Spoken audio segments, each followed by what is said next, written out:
This aggressive young guy isn't playing the game to farm monsters. He's obsessed with farming players. Right from the start, he's acting like a menace, torching villagers' homes with his torch.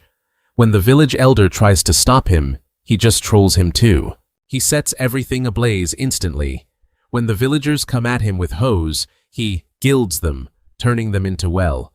Let's just say he treats everyone he meets like fodder, even when he runs into the final dungeon boss. Our guy keeps getting smashed like firewood. Turns out in this game, if you rack up enough crimes, you get the title of the scummiest villain. And the reason he's doing this is because he wants to personally destroy the very game he poured his heart and soul into. Min Cheon is the lead developer at Korea's biggest gaming company. After overcoming endless hardships, he created a super intelligent AI with superior features that redefine technology named Gaia. With Gaia's full support, Min Cheon successfully created the VR game Wing Online, which had the whole world hooked shortly after launch, once it hit the market. Wing Online became a global trend, raking in massive profits for the company. Min Cheon trusted Gaia, tasking her with being the goddess and guiding this world properly. It's beautiful, but she feels a bit sad about having to juggle so much work, leaving her little time to be with her master. She just hopes that if the world ever ends, the two of them will still be together, happy like in the beginning. But Min Cheon has no idea that in the future, a ruthless decision by the company will directly take everything from him. 5 years later, an important meeting is taking place at Napan Group headquarters. The guy in the glasses is the general manager. Hasu, also the chairman's son. He argues that after 5 years of massive success, Wing Online is starting to plateau. The proof is the declining player count and falling sales. So the company decided to add expensive pay-to-win items and skins in the latest update to boost revenue. Of course, our guy isn't having it. Doing that would wreck the game's balance. That's just shooting yourself in the foot like those old shooters back in the day. Included above. Min Cheon makes a solid point, and Hasu can't argue back. He can only hide behind the excuse of company profit, but Min Cheon doesn't give him any face. He hits back hard. Profit my foot. Pay-to-win garbage is not what players want. They want a fair playground. Instead of figuring out how to milk them, why not improve the user experience? If you keep messing around and the game dies, you'll all be starving. Hasu is left speechless, and Min Cheon declares to everyone in the room, "As long as I'm at this company, that will never happen." I thought that was the end of it. But 3 days later, a shocking event rocked Wing Online. For some unknown reason, a player was consumed by a mysterious black smoke. Even when healers nearby tried to cast purification spells, the guy didn't make it and kicked the bucket. Hearing the news, team leader Lee Jong-ha quickly notifies Min Cheon. A contagious disease is spreading in the game. The terrifying part is that if a player dies from this, their character is permanently deleted from their account. Hearing this, Min Cheon rushes to log in and check the situation. When his character arrives, everyone is in a total panic. The crowd is arguing, incessantly noisy as a marketplace, giving Min Cheon a massive headache. He's forced to shut them up by temporarily telling the whole lot to get lost. Once things quiet down, Min Cheon finally has time to study the plague. Observing the black substance on his hand, he realizes this is a disease he created himself during an experiment to simulate historical disasters. At that time, only he and Gaia knew about it, and he clearly told Gaia to wipe everything clean once the experiment ended. His gaze suddenly hardens. Could this have something to do with Gaia? Thinking that, Min Cheon immediately tries to contact Gaia to report her status, but after a long time, there's no response. Just then, a shadow behind him speaks up. No matter how many times you call, you won't get an answer. General Manager Hasu slowly appears with a cold expression. He growls that from now on he can't access any of the company's data. Min Cheon is confused. What are you talking about? Hasu smirks. What am I talking about? Obviously you've been fired. So the plague event was manipulated by Hasu all along. His goal was to frame Min Cheon to kick him out of the company. He just has to tell the press that the accident happened, because Min Cheon was dissatisfied with the company and plotted revenge.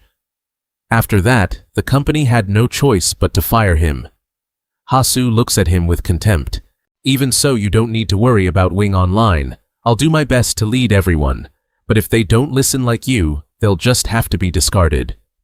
Min Cheon never expected Hasu to be this pathetic. He gets angry and charges at this son of a bitch, ready to throw hands. But in the sky, a beam of light suddenly shines down. Gaia has appeared just in time to stop him. At this moment, Min Cheon is coldly stomped under Gaia's feet. Her gaze towards him is filled with utter disdain, like she's looking at trash. He doesn't understand why any of this is happening. On the side, Hasu can't help but laugh out loud. He sneers. How does it feel to be betrayed by your longtime partner? You didn't really expect an AI to be loyal to you, did you? Hasu starts spilling the truth about this world. Even though Min Cheon created Wing Online, so what? In the eyes of capitalists, he's just a replaceable tool. As long as he dares to stand in the way of their money-making, he will be eliminated without a second thought. In the end, Min Cheon was kicked out of the game he created himself. His years of hard work turned into a dirty cash cow for those capitalists. It's bitter, guys. If I don't get payback for this, I won't be able to sleep at night. With eyes burning with the flames of hatred, Min Cheon vows he will personally turn Wing Online into hell and bury them all. Night falls, and amidst the glittering city lights, a ruthless revenge plan is set in motion. News of a Napan employee who, dissatisfied with his superiors and company policy, planted malware to destroy Wing Online is spreading like wildfire. Sitting alone in the dark, Min Cheon looks at the computer screen with a cold gaze. He mutters his enemy's name with deep resentment. Want to release a virus? I'll crash the system and bankrupt you. Min Cheon knows Wing Online is the lifeblood, accounting for 70% of Napan's annual revenue. As long as this world collapses, the parent corporation will also vanish into thin air. Entering the VR pod, Min Cheon begins preparing the final counterattack. He puts on his gloves, his eyes burning with the fire of hatred. Like you said, I'm just a cog in the machine, but I'm the god of this virtual world. Settling into his familiar chair, Min Cheol gritted his teeth and declared, "Let's see what kind of consequences you'll face when my wrath is unleashed." A brilliant stream of light flashed from his glasses as he began the forced login process into the system. For this Wing Online world, there was now only one path left. This Wing Online world will fall. Just as he appeared in the vibrant digital space, a familiar, worried voice rang out, "Master." It was Oasis. The AI girl with short silver hair looked at him with teary eyes and rushed to ask, "I was so worried because I haven't seen you log in all day. Are you not feeling well, Master?" Originally, an AI assigned by the guild as an operator, even though she was bought with company money, she was still here and hadn't vanished. Min Cheol guessed it was because the account used to purchase her belonged to. He saw his loyal assistant was still there. He smirked wickedly. "Good. My trump card is still working fine." Not wanting to make her worry further, he replied nonchalantly that he was just busy with some work. He then pressed, "Any messages for me?" Oasis immediately displayed the notification board and reported, "Yes, there are. Master, you received a message from the Naipan company regarding..." Oasis was stunned, her eyes widening in shock as she asked, "Were you fired?" Min Cheol realized he had completely lost access to the Naipan servers. Seeing his master sinking into resentment, Oasis hurriedly tried to comfort him, presenting a long list of major tech conglomerates like Mexon or Kakao, and asserted, "With your skills, if you're unemployed here, we can just go elsewhere. Plenty of places would roll out the red carpet." But Min Cheol didn't care at all about those offers. He coldly brushed them aside. "All right, I've seen it." His hands began to move rapidly over the digital control panels, his eyes showing extreme determination. He ordered Oasis. Oasis opened the firewall. Though she hesitated for a moment, she immediately obeyed. Min Cheol began executing his dark plan, accessing the firewall connecting from China and creating virtual accounts to connect to the server. If one account was detected, all of them would anonymously vanish. To Oasis's confusion about the purpose of this, Min Cheol simply replied coldly, "Just do as I say." The startup interface of Wing Online appeared brilliantly, but for Min Cheol, this was the beginning of the end. He declared firmly, "This game is about to go to sleep forever." Just as he began to infiltrate the data stream, suddenly became chaotic. Digital glitches covered Min Cheol's body. The system constantly issued red warnings about extremist content.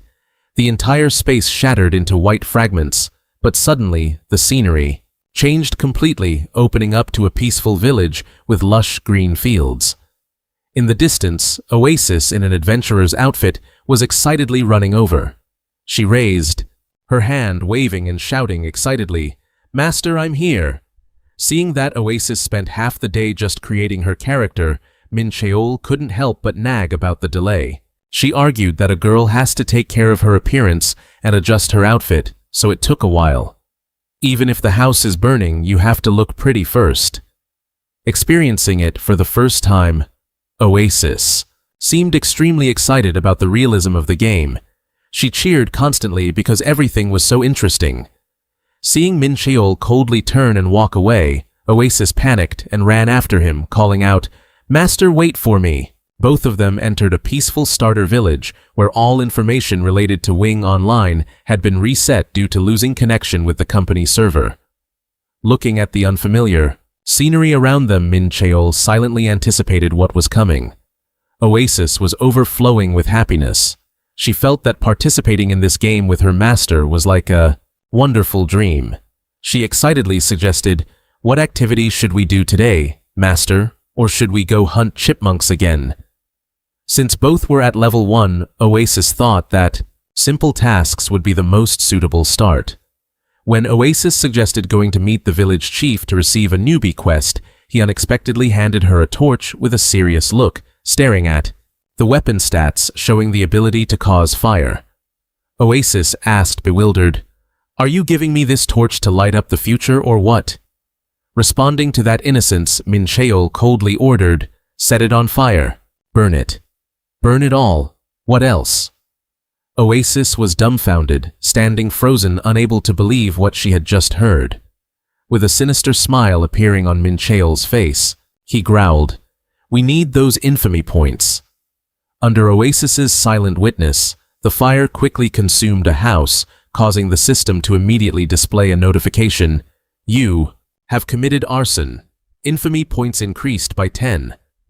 Looking at the burning ruins, Min Cheol clicked his tongue in disappointment when he saw each house only yielded 10 points. He figured that perhaps because this was just a starter village, the value was low. Just as Min Cheol was satisfied with the fire, an NPC old man suddenly rushed over, grabbing him tightly by the shoulder and shouted, "Hey you, what are you doing, huh? How dare you burn it?" Before he could finish his sentence, Min Cheol coldly turned and used the torch in his hand to set the poor old man on fire. Witnessing that brutal scene, Oasis could only hold her head and scream in horror, "What the hell is this? This isn't an adventure. This is a slaughterhouse." The system immediately notified, "You have murdered an NPC. Infamy points increased by 100. Watching the number jump high on the control panel, Min Cheol smirked triumphantly. So logging out NPCs was the fastest way to farm points. Seeing Oasis still in shock, he nonchalantly reassured, "Don't worry about that. After all, he's an NPC. He'll respawn just like before."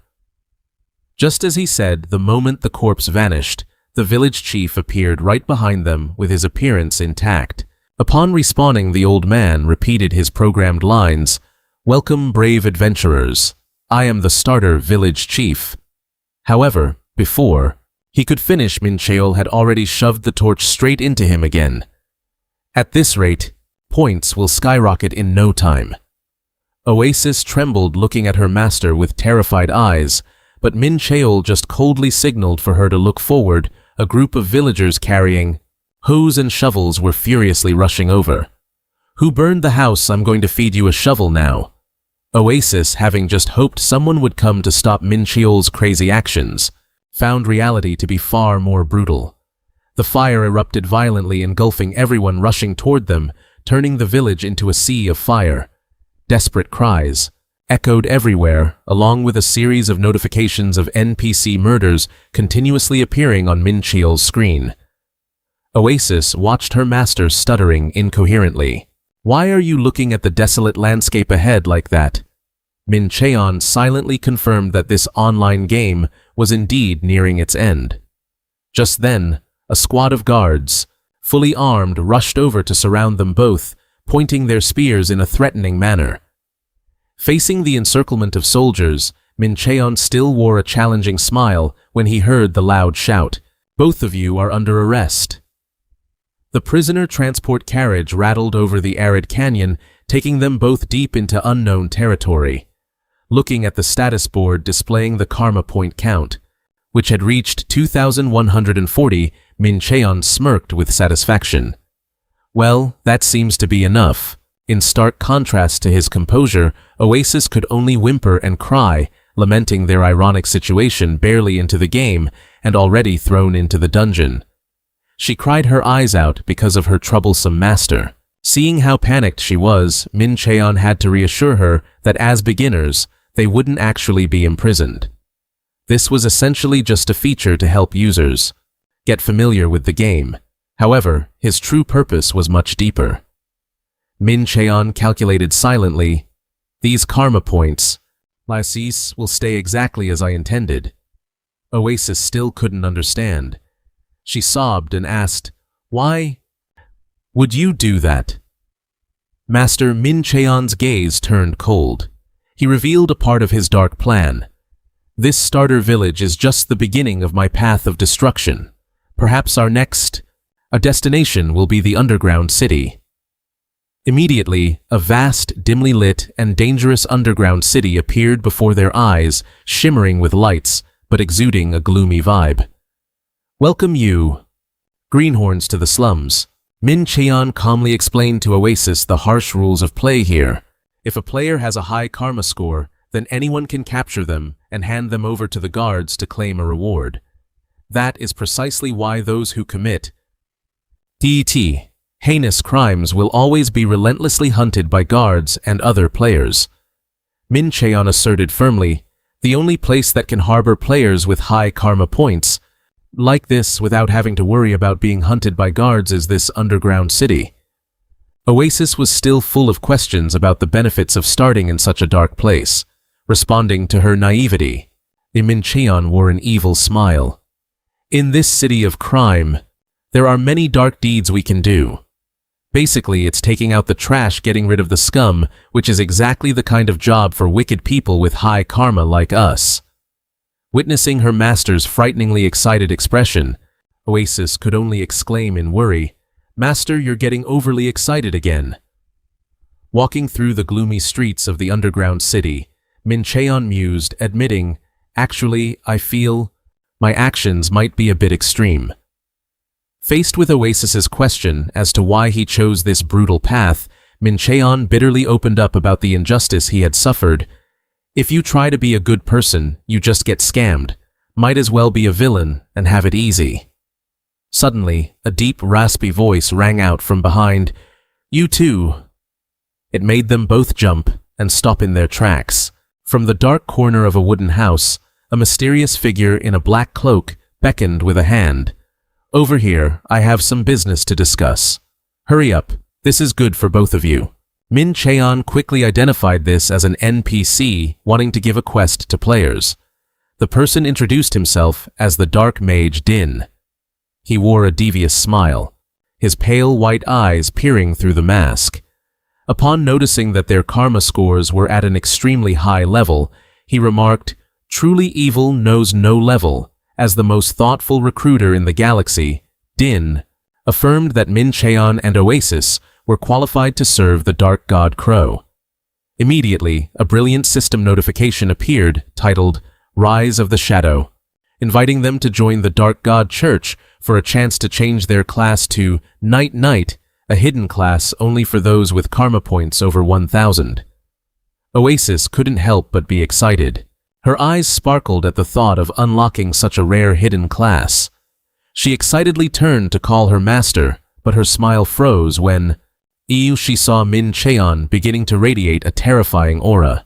He held a roaring flame in his hand, looking at the old NPC with murderous intent, causing Oasis to worry and ask, "Master, you're excited again, aren't you?" Ignoring her attempt to stop him, Min Cheon laughed wildly. "A hidden class, ha ha ha!" The sudden psychological shift and his wicked smile made even the old dark mage, Din, widen his eyes in horror, sensing something wrong. Without a word of warning, Min Cheon swung his hand, burning the NPC on the spot. The fire flared up violently, causing Din to scream in agony. "You bastard! I am a high-ranking member of the church. I came here to help you get stronger. How dare you!" The old man's body quickly dissolved into thick black smoke. Oasis was shocked, crying out, unable to understand why her master would kill the person who had just brought them the opportunity of a lifetime. Facing the fury of his partner, Min Cheon only coldly replied with a look of irritation, "I'm not crazy. I just like doing the opposite of what's expected." Right after the dark mage vanished, a blast of pitch-black energy erupted, forming a bizarre spatial portal. From the hazy smoke, a massive entity gradually emerged, causing Oasis to freeze in terror while Min Cheon wore a satisfied smile. A warrior clad in pitch-black iron armor stepped out, growling, "You were the one who killed the dark mage, Din, weren't you?" The person who just appeared was none other than Terrio. He looked at Min Cheon with an appreciative gaze and declared, "Great minds think alike. It took forever to find someone more wicked than me." Terrio assumed that Min Cheon was just like him, a person obsessed with mania and the desire to commit truly heinous acts. Oasis could only sigh in frustration. Another freak again, really. Introducing himself as the leader of the Night Order, Terrio ordered them both to follow him to be treated in a way that befit their wickedness and deceit. Immediately, a brilliant system notification popped up, "Successor of the Demon King." It turned out the Dark God Church had chosen Min Cheon to bestow upon him the ultra-rare hidden class Night. Min Cheon then revealed to the still confused Oasis, "This was the reason I killed that mage. The leader of the Night Order is the person I needed to meet." He nonchalantly walked into the teleportation portal, ignoring his assistant, who was running after him, calling, "Master, wait for me." They were both taken to a magnificent yet gloomy hall, where flaming torches lined the path leading to a giant magic circle located right in the center of the room. Standing before the magic circle, Terrio greeted them, but didn't forget to remind them that before they could change classes, he still had a few questions for them.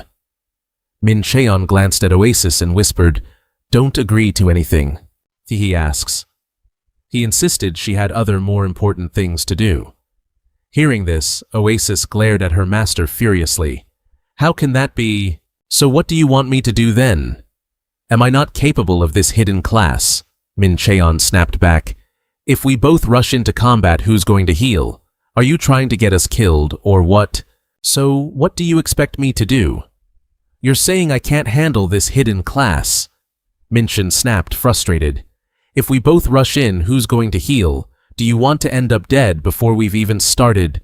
Oasis was told she would soon get a better job, so despite feeling indignant, she had to stay silent. Terrio began his speech about Crow the Dark Nebula and the ultimate ruler of unparalleled power. Across the entire continent, he asked with absolute authority, "Do you agree?" Remembering Minchin's advice, Oasis trembled, but firmly replied, "I do not agree." That answer sent Terrio into a blind rage. He roared furiously, "What, you dare disagree with my opinion, thinking Oasis had no right to join the church?" He brutally banished her immediately. Then Terrio turned to Minchin with an icy gaze. "And what about you? What do you mean?" Minchin replied calmly with a calculated smile. "I agree. The Dark Nebula is the one who rules over this entire vast continent. Survival skills, Trying to get on his good side, this answer deeply satisfied Terrio. He triumphantly asserted that this was exactly what he wanted. Terrio continued the ritual with a series of questions. Regarding absolute obedience and loyalty to the Crow Church, Minshin firmly accepted all requests to eliminate Holy Temple believers or support the fallen. That is what I must do. When asked his name, he calmly introduced himself. My name is Labo. Terrio moved to the final momentous question. Let's seal the deal. Your soul and body are now mine. The system immediately announced that if he agreed, he would officially receive the hidden class Knight. Without a moment's hesitation, Minshin declared, I agree. The job transfer process was complete. This marked a huge turning point as all his mana was wiped out, replaced by using life force to cast skills. Besides unlocking new moves, Minshin also received an exclusive title, Demon Lord Level 1. This was a special title where its power and effects were proportional to the karma points he accumulated. Minshin realized that the higher his karma points, the greater his power would grow. But if he happened to be imprisoned, everything would reset to absolute zero. He flashed a wicked smile, realizing this was both the beauty and the difficulty of this hidden class. Watching that expression, Oasis could only sigh in frustration, worried about what her master was about to stir up next. Just then, Terrio chimed in to welcome Minshin as an official Knight and announced there was a gift for him. It was the Dark Knight Sword, a level 10 weapon capable of adding 5 damage for members of the Crow Church. Minshin took the sword, secretly evaluating whether this freebie was actually useful. Terrio roared the command, Go wreak havoc on the world, I permit it. A flaming portal appeared. Oasis saw she had nothing left to do there and intended to say goodbye, but Minshin flashed a mysterious smile and stopped her. No way, Oasis. He began explaining the intimate connection between players and NPCs, noting that building a good relationship would benefit players, but offending or killing them would decrease that relationship significantly. As he spoke, Minshin slowly drew the Dark Knight sword from its sheath. With a calculated look, he stared straight at Terrio and asked, But Sir Terrio, Sirs, may I ask, you belong to the church? I also belong to the church, and the church's power increases based on karma points, right? Terrio casually confirmed, That's correct. The higher your karma points, the greater the power. That is the guiding light of the church and the core purpose of a Knight. Hearing this, Oasis could only hold her head and groan, sensing something terrible was about to happen, something that would leave everyone stunned. Suddenly, Minshin bowed his head to apologize. In that case, I must apologize, sir. Without a hint of hesitation, he swung his sword with immense power toward his own leader. With a manic expression, Minshin yelled, For the future of the church, for my power, you will be the first soul under this Dark Knight sword. Normally, players would earn experience by killing monsters, leveling up, and gaining gold and gear by completing quests. Occasionally, they would gather materials, cook, and team up with others to hunt and clear dungeons. That was the essence of an online role-playing game. Yet Minshin was carrying out an insane act, continuously attacking the NPC for 9 straight hours without the opponent fighting back. He roared in a frenzy, Just die already, will you? While the leader, Terrio, could only helplessly beg, Please. Witnessing this, Oasis realized this wasn't a normal game, but if this was the path her master had chosen, she decided she would follow him. Oasis grabbed a flaming torch and suddenly lunged forward. Master, let me help. She struck a blow against Terrio's armor, sending sparks flying. Minshin panicked and shouted, Who asked for your help? You're ruining the script. His eyes revealed sheer fear as he continued scolding. Besides, aren't you not part of the Dark Star Church? Oasis stood frozen in shock, realizing she had just made a fatal mistake. Minshin explained that if the attacker didn't belong to the Dark Star Church, the system would immediately force the NPC to counterattack. Oasis only had time to let out a cry of pain before her body completely dissolved into nothingness. The "You have died" notification appeared, throwing Oasis into total panic. while Minchin kept on swinging his sword at Terrio without stopping. He yelled, ordering her to be patient. "Wait a bit. It's almost out of HP. If we stop now, all 9 hours of work go down the drain." He ignored Oasis, who was sobbing and begging him to hurry, paralyzed by fear. The battle dragged on for another 3 hours. Finally, with a resounding roar, "Die Terrio! Minchin!" poured all his strength into one final strike to finish off the leader. Minchin triumphantly held up his iron helmet and declared, "Look at this, Oasis, I've avenged you." Seeing Oasis, still in ghost form and constantly urging him to revive her, he lazily took out a resurrection stone. As soon as she was revived, Oasis was still shaken and pouted, insisting she never wanted to go through that ever again. But Minchin didn't care much about his partner's fear.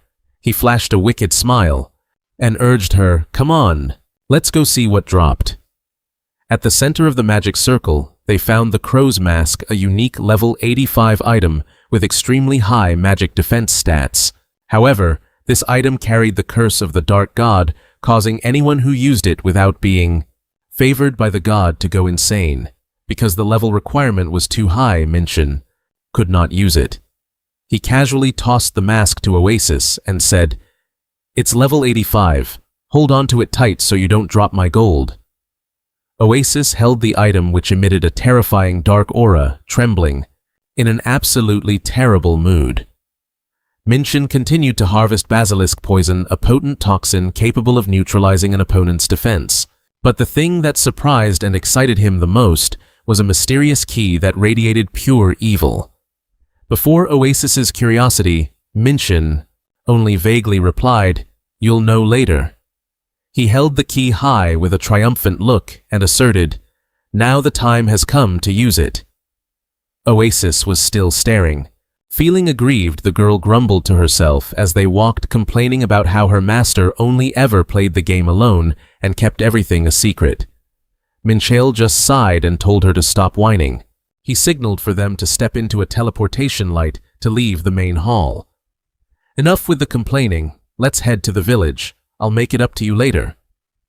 Right after they vanished at the scene where Terrio had just fallen, the intense fragments suddenly shook and began a bizarre reconstruction process. The armored entity slowly stood up amidst ripples of digital noise. He muttered, "Everything was just as that person's prophecy had predicted." Meanwhile, Minchiol and Oasis had returned to the dim neon-lit streets of the underground city. Oasis excitedly ran along behind him, asking hopefully, "So are we going to go get that job for me now?" Minchiol calmly confirmed his intention, stopped, and added, "But before that, we just need to stop by one more place." This statement made Oasis furious because of her master's beating around the bush. Minchiol started explaining that for a game that had been out for 5 years like Win Online, playing as a criminal had many disadvantages. As criminals started learning to handle the economy, he laid out the reality that those who were still holding on in this underground city were all lunatics who could smash anything anywhere. With a serious face, Minchiol revealed his next target. "The one we're going to see right now is the king of all the lunatics here. In short, you could call him the Mad King." Oasis trembled and worried, not understanding why her master would want to meet such a terrifying person. Minchiol explained that to begin a great undertaking, you need many things, but there is one absolute prerequisite. Oasis quickly guessed, "What for any great undertaking you need? Cash, right?" At a hidden corner in the city, a mysterious person named Nim was silently observing a disheveled-looking warrior. He suddenly appeared behind him and mocked, "Looks like you're struggling with those bounty hunters, huh?" Before the others, surprised, Nim offered the cheapest gold trading platform in the market, guaranteeing the lowest price, nationwide safe transactions, and 100% deferred payment. It sounded like a multi-level marketing scam, so that young man didn't take the bait and walked right off. "Think you can scam me?" Just then, Minchiol and Oasis loomed over. Without giving him time to react, Minchiol coldly ordered, "Hey, escort, I want to see your boss." Surprised by the appearance of the two strangers, Nim's face flickered, but he quickly regained a sarcastic smile. He glanced at Minchell's appearance and dismissively judged him as just another broke loser grinder with no future, so he planned to ignore him. He feigned innocence and laughed. "What are you talking about? I don't get it. I'm just a normal player, haha." His acting skills were Oscar-worthy. However, his smile vanished when Minchell stepped in close and whispered into his ear a powerful password. "Tell Akasa that Anchovy has brought a large number." The name Anchovy hit him like a bolt of lightning, making Nim tremble violently, sweat pouring down like a shower. He panicked and brushed them aside. "I don't know what the hell you're talking about. You've got the wrong guy." He then immediately turned tail and ran into the shadows.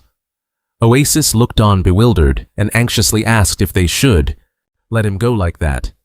But Minchell calmly insisted that all they had to do was stand and wait.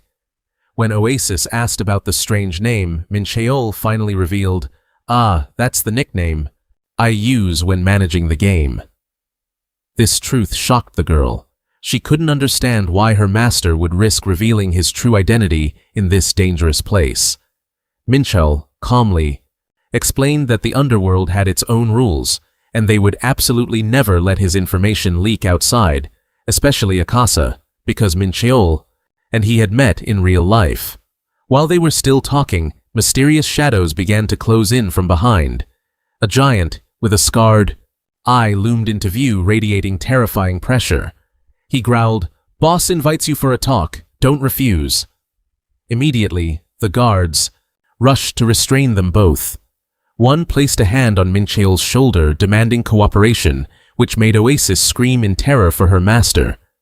Minchell maintained his astonishing composure. He reassured her that this was a necessary procedure to ensure safety. They were both blindfolded and led through the deep, dark wooden tunnels of an abandoned mine. The sound of footsteps echoing on the wooden floor led them to a secret door. The guard respectfully reported that he had brought the guests, and from inside, a voice, full of authority, boomed, "Bring them in."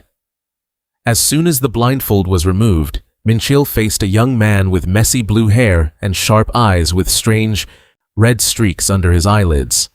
That was Akasa. He stared at Minchell, his expression shifting from surprise to suspicion as he muttered, "You look familiar, but my anchovy doesn't look this pathetic." Memories of their real-life encounter suddenly flooded Minchell's mind. It was a scorching day. Minchell had just stepped out of a cafe with a drink in his hand when a sloppy-looking man soaked in sweat approached him. He cautiously called him by his correct name, Director Nam Minchell, to Minchell's complete shock. The guy scratched his head embarrassed and introduced himself as Akasa. He didn't show any respect, so Minchell warned him that he could report his actions and make him face even more looming criminal charges. Hearing this, Akasa was terrified. He tried to explain that this was the only way he could meet him. The wretch knelt right in the middle of the street, bowing his head, begging Minchell to withdraw the report. He swore in desperation that if he was forgiven this one time, he would never commit any misconduct again. Yet Minchell kept a stone-cold face. He coldly insisted, "Just follow the law. Crying doesn't make money." He even added a final killing blow, saying that even if he could help, he had absolutely no intention of doing so. Akasa was completely broken. He knelt, trembling, his breathing ragged with fear, and could only repeat his desperate pleas. "Opera, sir, please save me just this one time." Back to the present in the dark room of the underground city, Minchell asked if he remembered now. He slammed his hand on the table and shouted, "Enough." Akasa's anger made the atmosphere incredibly tense. He coldly ordered all his subordinates to leave immediately. The guards quietly retreated, leaving Minchell and Oasis, who were still kneeling on the floor. Akasa calmly adjusted his sunglasses, his deep gaze looking down at the two who were in the weaker position. Akasa's attitude suddenly flipped 180 degrees. He excitedly cheered, "Big Brother Anchovy!" The underworld boss suddenly turned into a fanboy. The menacing expression from earlier vanished, replaced by blatant flattery as he explained that because his boss appeared like a nobody, he hadn't recognized him. Akasa respectfully asked why someone like him would bother coming to such a miserable place. Watching that, Seen Oasis just stood frozen in shock. Mincheol coldly told him not to overdo it and asked if he knew he had been fired yet. Akasa insisted he wasn't so useless as to not know that. Then he meekly listened as Mincheol declared, "From now on, my new nickname is Labo." Akasa wondered what the name Labo meant. He calmly replied, "It's simply my account name in this game." Akasa pondered, wondering if it stood for Last Boss. Whether he's the final boss or not, the coincidence was so unexpected that it left Mincheon momentarily stunned. He inwardly admitted, "You're right." Oasis looked at her master with eyes filled with concern, wondering to herself, could it be, is he actually planning to become the world's biggest villain? Not wanting to waste any more time, Mincheon steered the conversation back to the main point, declaring that he had a piece of top-secret information, and demanded that Akasa pay for it in gold. In the dimly lit room, illuminated only by a faint light, Akasa listened intently as Mincheon outlined his speculation plan. He summarized that the boss wanted him to hoard as many enhancement stones as possible right now to sell them later for a profit. Mincheon nodded in confirmation, explaining that just 1 month after the version 6 update, the level cap would be raised and a series of new equipment would appear. The demand for enhancement stones would explode, but the market would face a severe shortage. Mincheon asserted that they would wait for the price to hit the peak before dumping their stock, driving everyone else to bankruptcy. Even as a veteran merchant, Akasa couldn't help but feel anxious, hesitantly asking, "If you crash the silver market like this, who are you going to sell to tomorrow?" Mincheon assured him this was only the beginning, and in the future there would be even more items with catastrophic consequences. Mincheon knew well the greedy nature of Yunhasu, that as long as there was money to be made, he was willing to do anything regardless of the survival of Win Online. Immediately after a transaction notification popped up on Mincheon's screen, Akasa decisively transferred 1 million gold to him without interest as a reward for the invaluable information. Mincheon nodded, thanked Akasa, and confirmed, "Thank you, I'll pay it back." Seeing the boss getting ready to leave, Akasa curiously pressed him on whether he intended to use this huge sum of money to buy enhancement stones. Mincheon coldly denied it. "No, my goal isn't money." He signaled to Oasis, "Let's go." Oasis then quietly walked out of the dark room. Watching her master's back, Oasis suddenly mused, "You have a very good face." Seeing Mincheon blankly ask what she meant, the girl explained that his face resembled theirs, the face of a villain who stops at nothing to achieve his goals. Oasis recalled the past, assuming that the master finally dropped the charges because Akasa called him brother and showed him respect. Mincheon walked nonchalantly, explaining that the lawsuit was just for fun, mostly to put on a show and intimidate them. He believed it was just a way to make players more cautious in this world full of deception. Mincheon firmly asserted that even if Akasa hadn't actively sought him out, that lawsuit would have been dropped by him eventually anyway. Seeing that Mincheon had been grinding in the game for 15 hours straight, Oasis asked worriedly if he was tired. Mincheon yawned and admitted he was a bit tired. Before resting, he asked her to open the trade window to check. Oasis was deeply shocked, her eyes widening in disbelief as she saw the 1 million gold figure. "Master, you're giving me all of this?" Mincheon ordered her to use that money to expand the bank and storage and to buy up all iron ore under 5 gold on the market first. In the face of Oasis's confusion as to why iron ore, Mincheon was vague. "I'll explain later, just do it. I'm too tired now." He also assigned her the task of grinding to level a 10 while he was away. Mincheon added a reminder that players who haven't changed jobs can do so from level 12, then said goodbye. "I'm off to sleep, have fun playing the game." there, immediately after his body dissolved as he executed the log-out command, leaving Oasis standing alone in a daze. However, instead of being worried, the girl suddenly appeared extremely excited, because she was finally left alone to truly enjoy the game. Oasis cheered with joy, then immediately ran straight to a shop and loudly ordered the bewildered shopkeeper, "Let me buy all the iron ore priced under 5 gold." The large-scale iron ore procurement deal was officially completed, and Oasis began her solo grinding journey, full of excitement. She continuously swung her sword, sweeping through monsters. Take this spider. However, the system soon issued a warning that the inventory was full and requested that she organize it. Looking at the pile of trash items, Oasis came up with an idea. So many junk items, I might as well make fabric from spider silk. She began to work diligently, leveling up her skills continuously, and her inventory was soon filled with bolts of spider silk. The more she worked, the more captivated Oasis felt, exclaiming, "This is so fun!" She didn't stop there. She continued to challenge herself with cooking skills. Level up notifications poured in as Oasis crafted a series of batwing soups. When she felt there was nothing left to do, she switched to fishing. Her fishing skill leveled up rapidly as she pulled up gigantic fish, a day's work for a true farmer. By focusing on production skills, Oasis had officially reached level 12. She happily told herself, "Oh, leveling up with production skills is like this." But when sitting alone fishing by the water, Oasis began to feel worried. But why hasn't the master arrived? Yet suddenly, 2 men with rough faces appeared from behind. One was surprised, exclaiming upon seeing the new person here, "A newbie in the underground city. How long has it been since we saw one?"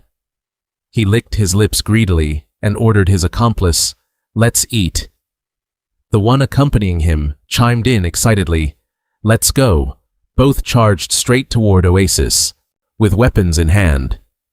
Witnessing the scene, Oasis was stunned. Looking back, the villain laughed madly. "Hey girl, since you're here, hand over your life to me." Mincheon woke up in the middle of a sunlit room to his phone ringing incessantly. Checking the screen, he was stunned to see 52 missed calls and dozens of urgent messages from Seong Shinji and Lee Jongha.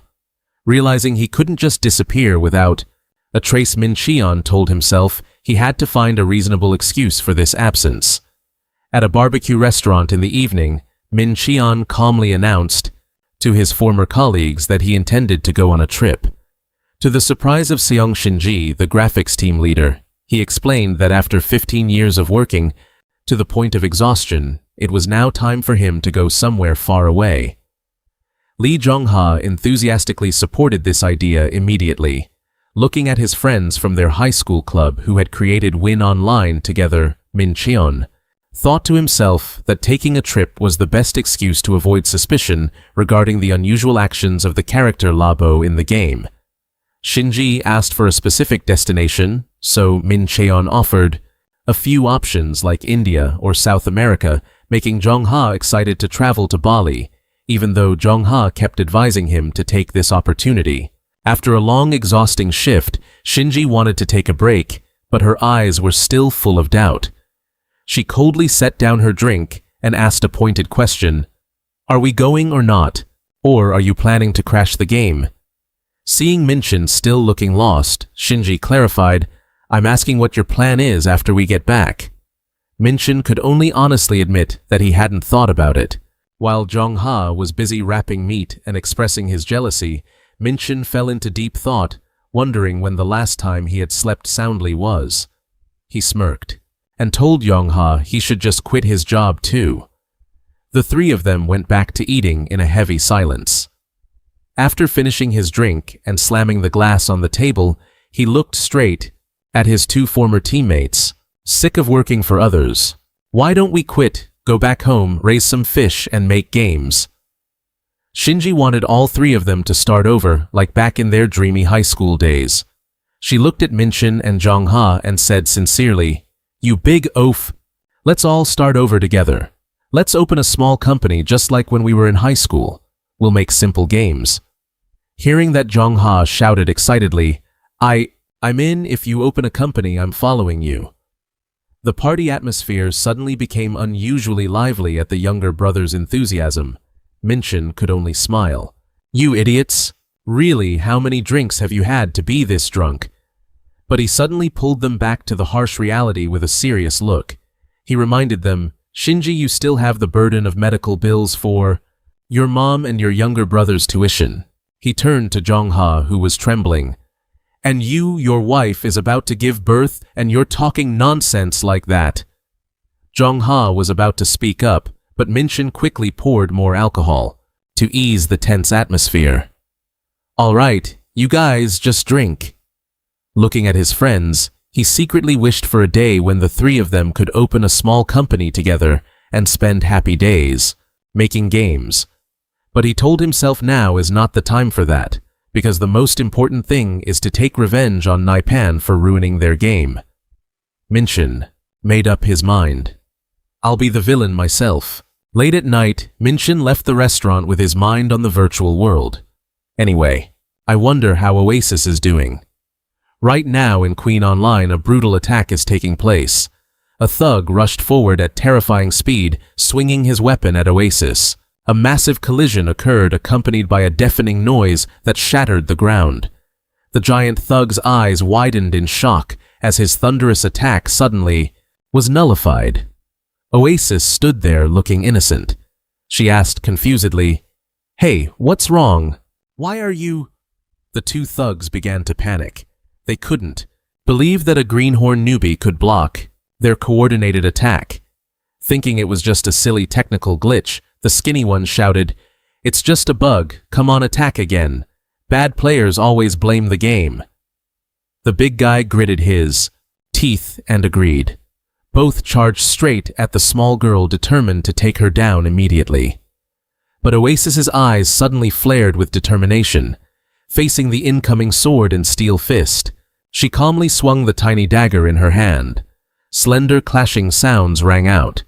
The system repeatedly displayed notifications, "Successful weapon defense." Both attackers were stunned as all their efforts were perfectly blocked right before their eyes.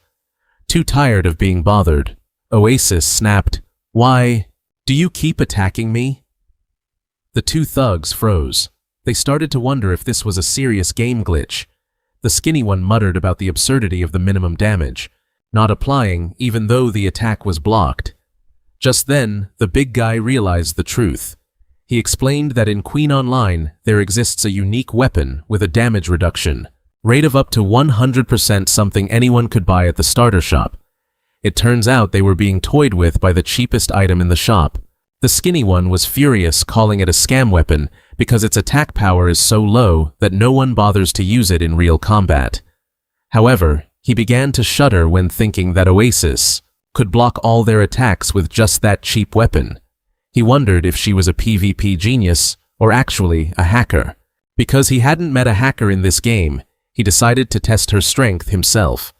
The skinny guy quickly pulled out his crossbow, determined to check if his opponent was a cheater.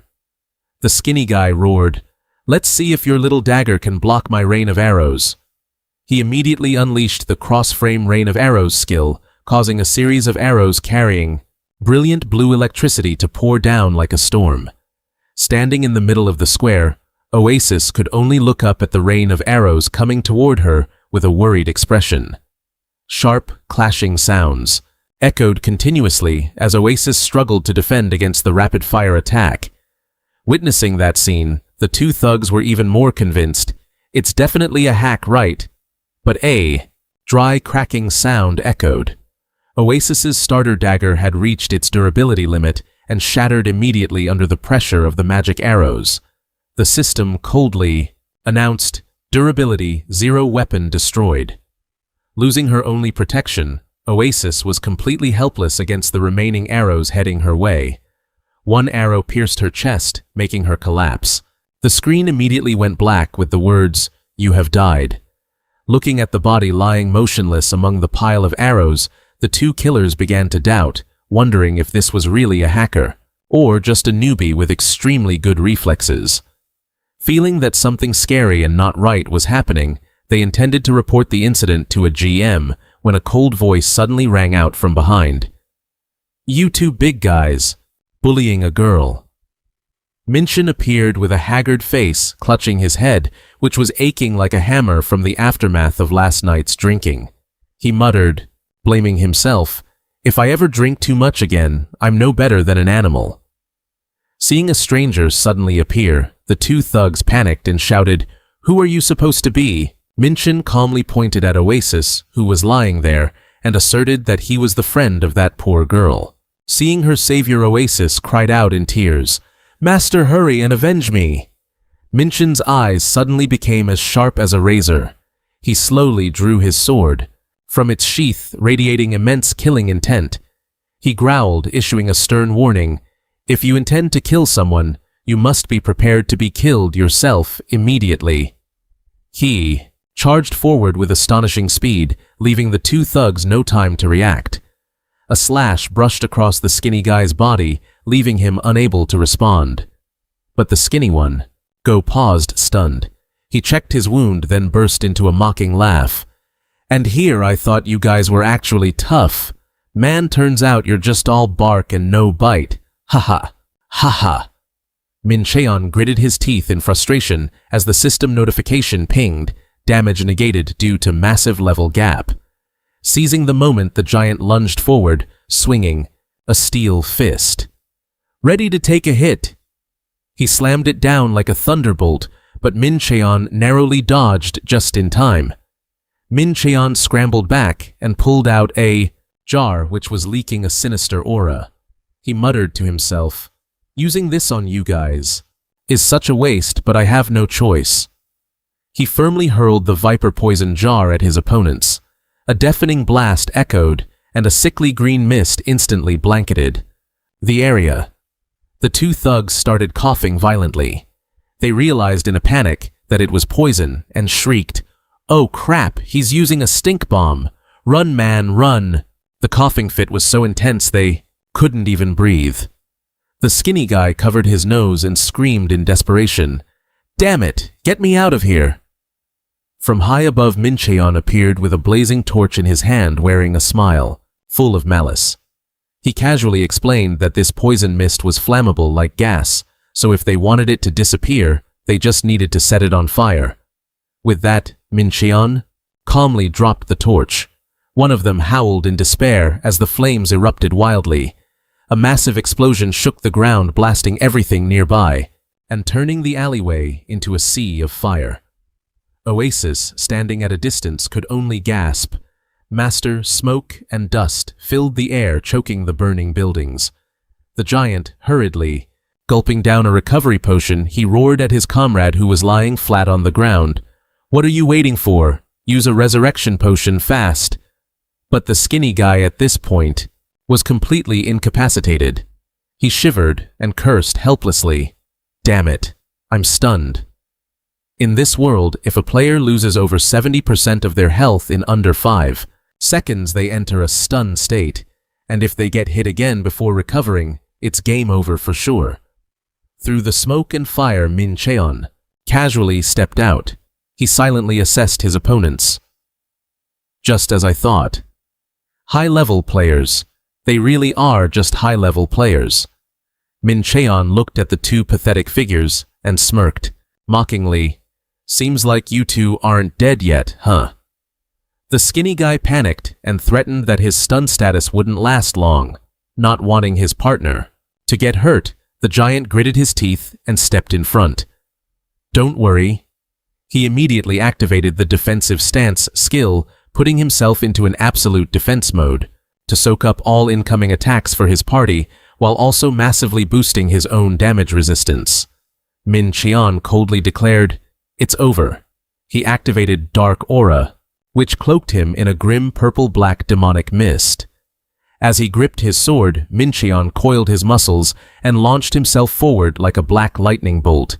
The giant braced behind his shield, confident that with the current strength of a low-level guy like Min Cheon, breaking his defense was impossible. But Min Cheon had already leaped into the air, unleashing a slash with the force of 1,000 pounds straight onto his opponent. The enemy shrieked in horror at Min Cheon's sudden power. Wait, that slash earlier felt like a tickle. Why does it hurt so much now? Min Cheon smirked wickedly. It's a little different from before, isn't it? That's thanks to the Dark Aura skill, a technique exclusive to the Dark Knight, which helps ignore all types of enemy defense, even if the price is losing 1% of health per second. Min Cheon knew this was the only way to close the level gap, so he told himself he had to end the fight as quickly as possible. The relentless strikes kept the giant off balance, forcing the skinny guy to shout, "Drop the defensive stance, attack!" Following his friend's command, he immediately leaped into the air and brought down a critical strike, declaring firmly, "This blow marks the end of your little charade." A massive impact iron force erupted, creating a terrifying shockwave.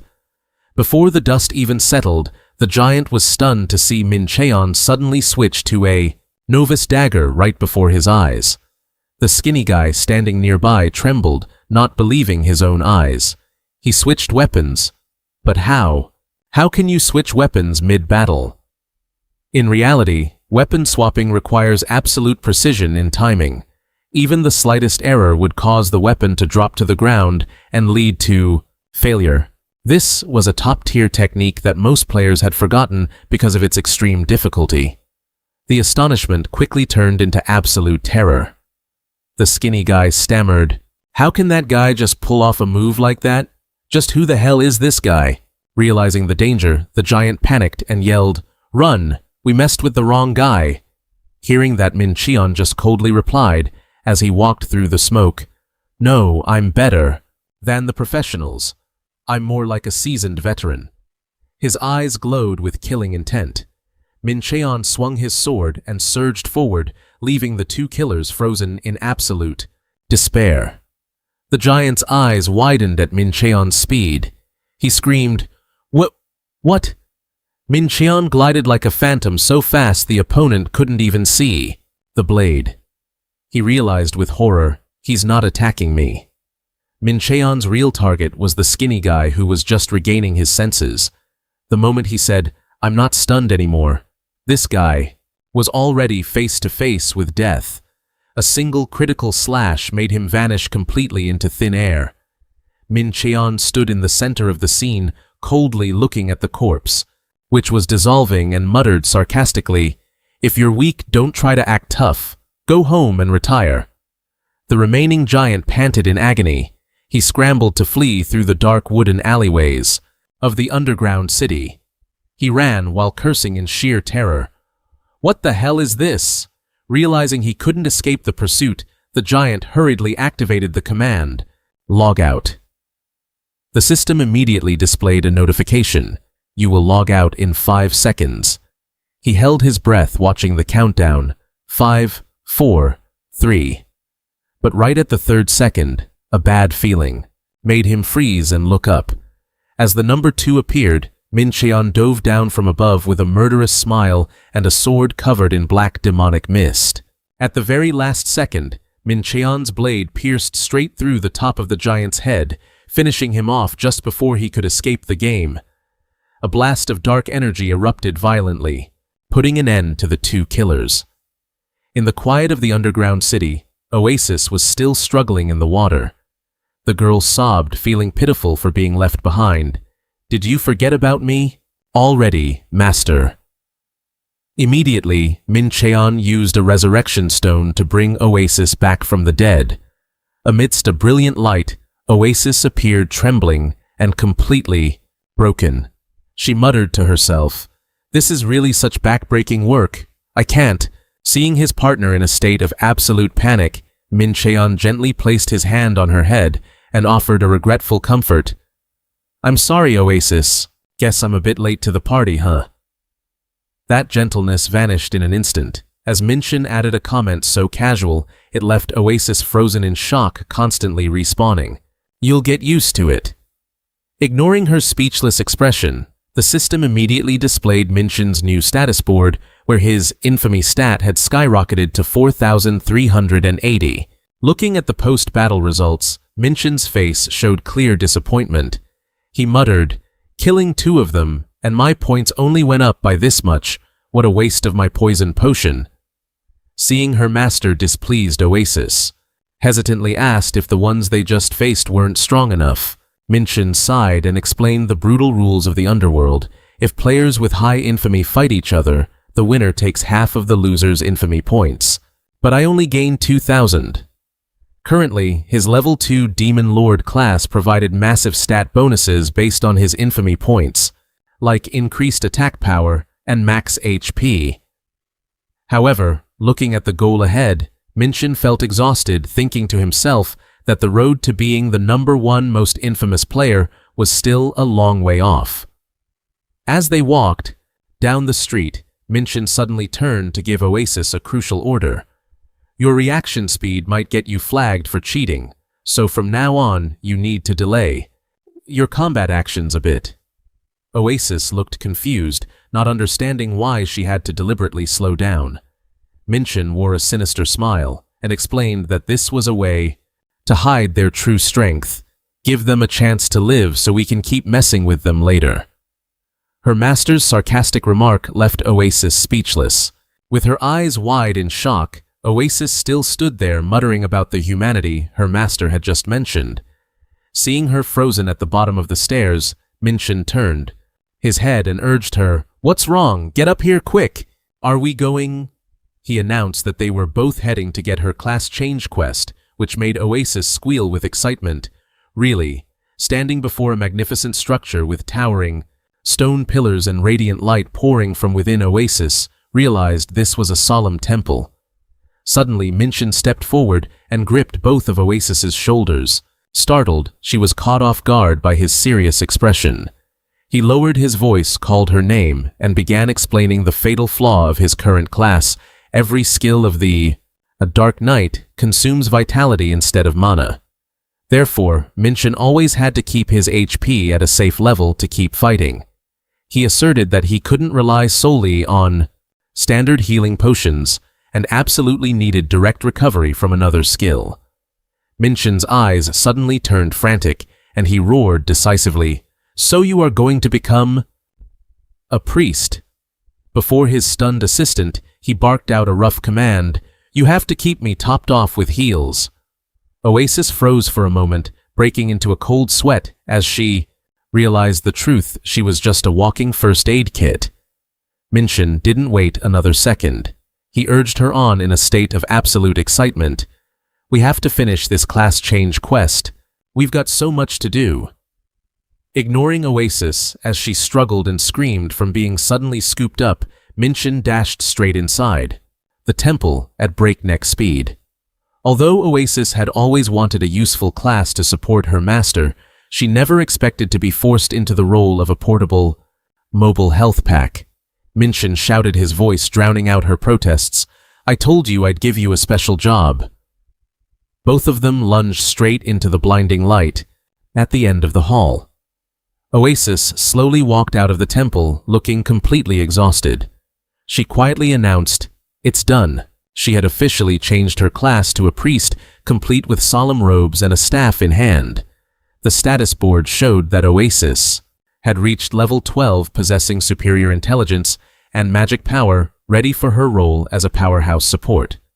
Seeing his partner's new appearance, Minchin was excited beyond measure. He kept patting her head and praising her endlessly. "Oh my God, look at you. It suits you so well. You look just like a real priest, don't you think?" Minchin even flattered her by saying that with such a noble, stunning look, teams would line up to invite her to clear dungeons. Faced with her master's over-the-top reaction, Oasis could only weep in defeat. "I know, so please, just stop doing that." Seeing Minchin confidently declare that from now on they were officially in this together, the suspicious girl asked, "We aren't going to go Z those NPCs again, are we?" Minchin shook his head to deny it, and then decisively revealed his next crazy goal: reach the top of the server in 1 month. If we can't do it, we quit the game. Oasis was so shocked she stood paralyzed in her tracks. She knew perfectly well that by normal logic, reaching max level took over half a year of grinding. However, Minchin knew time was running out. because exactly 1 month later, the biggest update yet would launch, unlocking the new continent, adding tons of new gear, and raising the level cap to 100. With a sinister smile, Minshin insisted they had to hit the level cap before then to jump into the update and monopolize everything, all the top-tier loot of the new continent. Their first stop was the Viper's Den, a dungeon with normal difficulty, but a recommended level of 50. Standing before the entrance was a giant stone snake head, its mouth hanging open gloomily. Entering the dark cave, Oasis nervously asked, "We aren't still under level 50, are we?" Minshin casually kept walking and reassured her, "I've thought it through. Worst case, we just die." Suddenly, a pair of glowing red eyes appeared in the dark. A giant snake lunged out, roaring, ferociously, leaving Minshin stunned, while Oasis only had time to let out a terrified shriek. "Ah!" After a massive collision that sent both of them flying, Oasis collapsed to the ground, moaning in pain while trying to look up at the monster still looming right in front of them. It hissed terrifying, eerie sounds, preparing for another attack on the tiny intruders. Minshin gritted his teeth, annoyed. "Just had to jump out and startle me, didn't you?" He immediately entered a combat stance, activating his Dark Aura skill, covering his sword in purple mana. As he shouted an order, "Use heal," receiving the instruction. Oasis gripped her staff with a determined look. "Yes, I will protect you." Master Minshin leaped into the air, swung his sword, and landed a critical blow, tearing through the monster's hard scales, making it screech in agony. Minshin followed up with lightning-fast slashes, making the beast writhe with no chance to resist. A massive collision sent Minshin flying back. Witnessing that scene, Oasis screamed in a panic, "Master!" She immediately cast her medicinal hand skill. A brilliant green light and healing symbols enveloped Minshin's wounded body. Feeling his energy slowly returning, Minshin smirked with satisfaction. "Well done, Oasis. I guess I should trust your healing skills after all," he praised. Then the action turned real. While Minshin lunged forward, launching a barrage of attacks against the monster's hardened scales, Oasis kept a constant stream of healing light supporting him from behind. She did it to keep her master safe, but being too anxious, she began overusing her skills, causing waves of restorative light to pour down endlessly non-stop. Seeing such excessive waste of mana, Minshin's expression suddenly shifted in shock. He shouted, scolding her, "That's enough healing. Stop it. Why are you overusing it like that?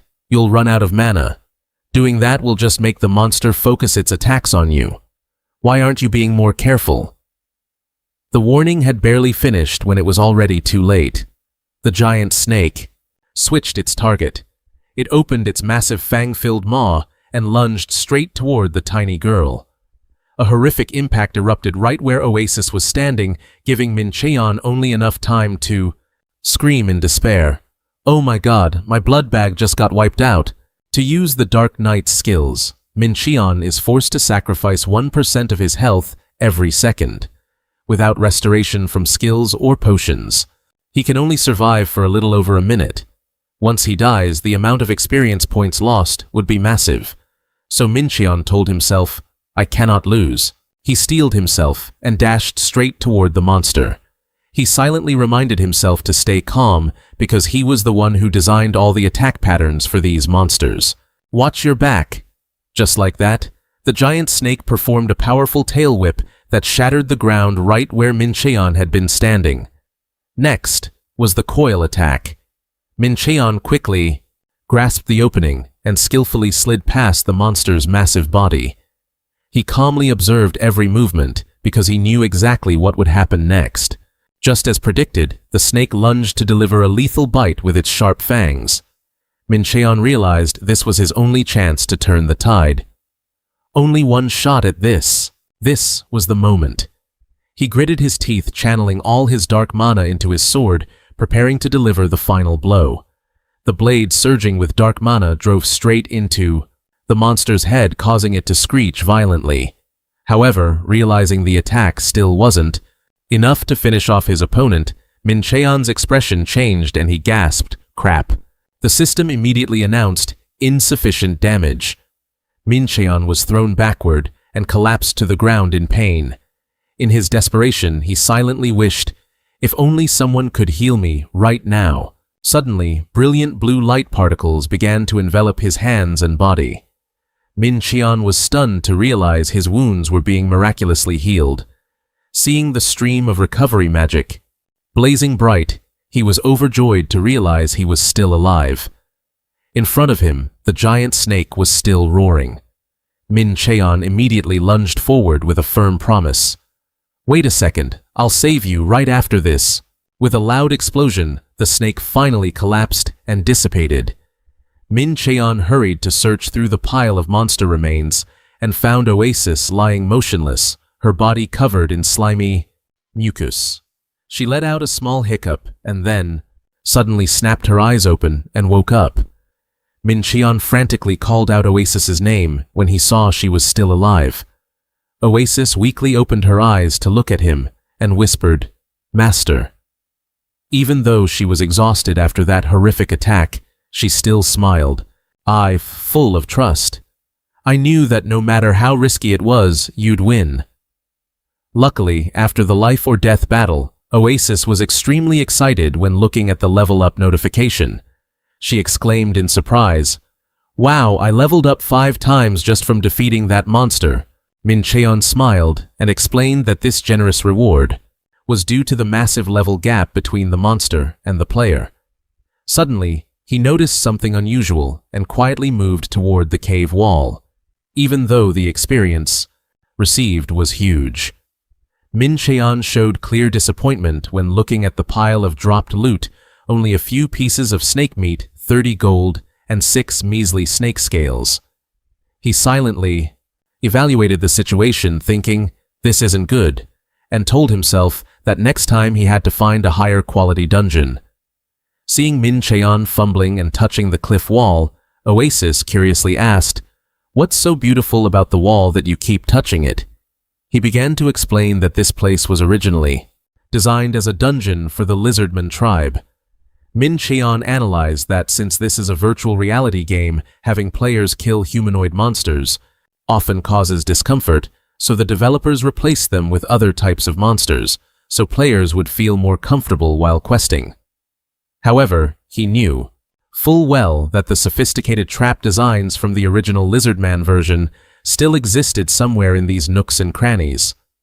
With a sharp gaze and a calculating smile, Min Cheon confirmed, "Like this." Then he firmly pressed a secret stone. Immediately, a loud noise echoed, and the ground shook violently as a massive spiked pit suddenly emerged from the depths of the earth. Looking down into the deep spiked pit, Oasis shuddered, realizing this was a death trap. Fall in, and you're dead instantly. Min Cheon calmly explained that this trap wasn't simple at all, because even monsters would die if they fell in. He firmly urged her to keep moving, but when Oasis asked blankly, "Where are we going?" Min Cheon finally revealed his plan to herd the monsters into this hole. Realizing she was the one who had to act as the bait, Oasis was shocked and asked back, "Wait me." Her only response was her master's cold affirmation, "Who else, you're fast." Seeing that Oasis was still trembling, Min Cheon smiled and reassured her that if she wasn't used to it the first time, then just gathering a few monsters would be enough. The encouragement sounded nauseating. With a pale face and a heavy heart, Oasis trudged alone into the deep dark shadows of the cave.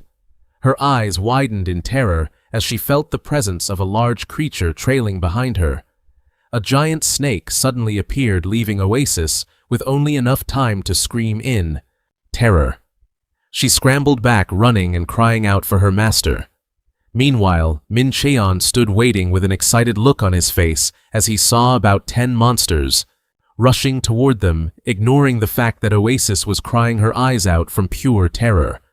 The giant snake opened its massive fang-filled maw, hissing terrifying noises right at Oasis's heels. The poor cleric could only scream in despair and run for her life. The sound of rapid footsteps mixed with the roars of the monsters created a chaotic scene in the dark cave.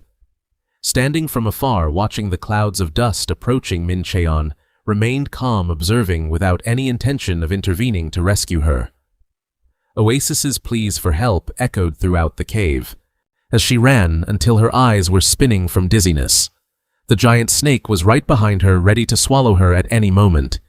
Seeing the pack of monsters chasing right on her heels, Min Cheon shouted, urging her, "Hurry up, Oasis!" as she ran for her life, sobbing through her tears. "I'm so scared, I don't want to die." Just as the giant snake was right behind her, Min Cheon muttered, "All right now." He firmly pressed the mechanism on the cave wall to activate the trap.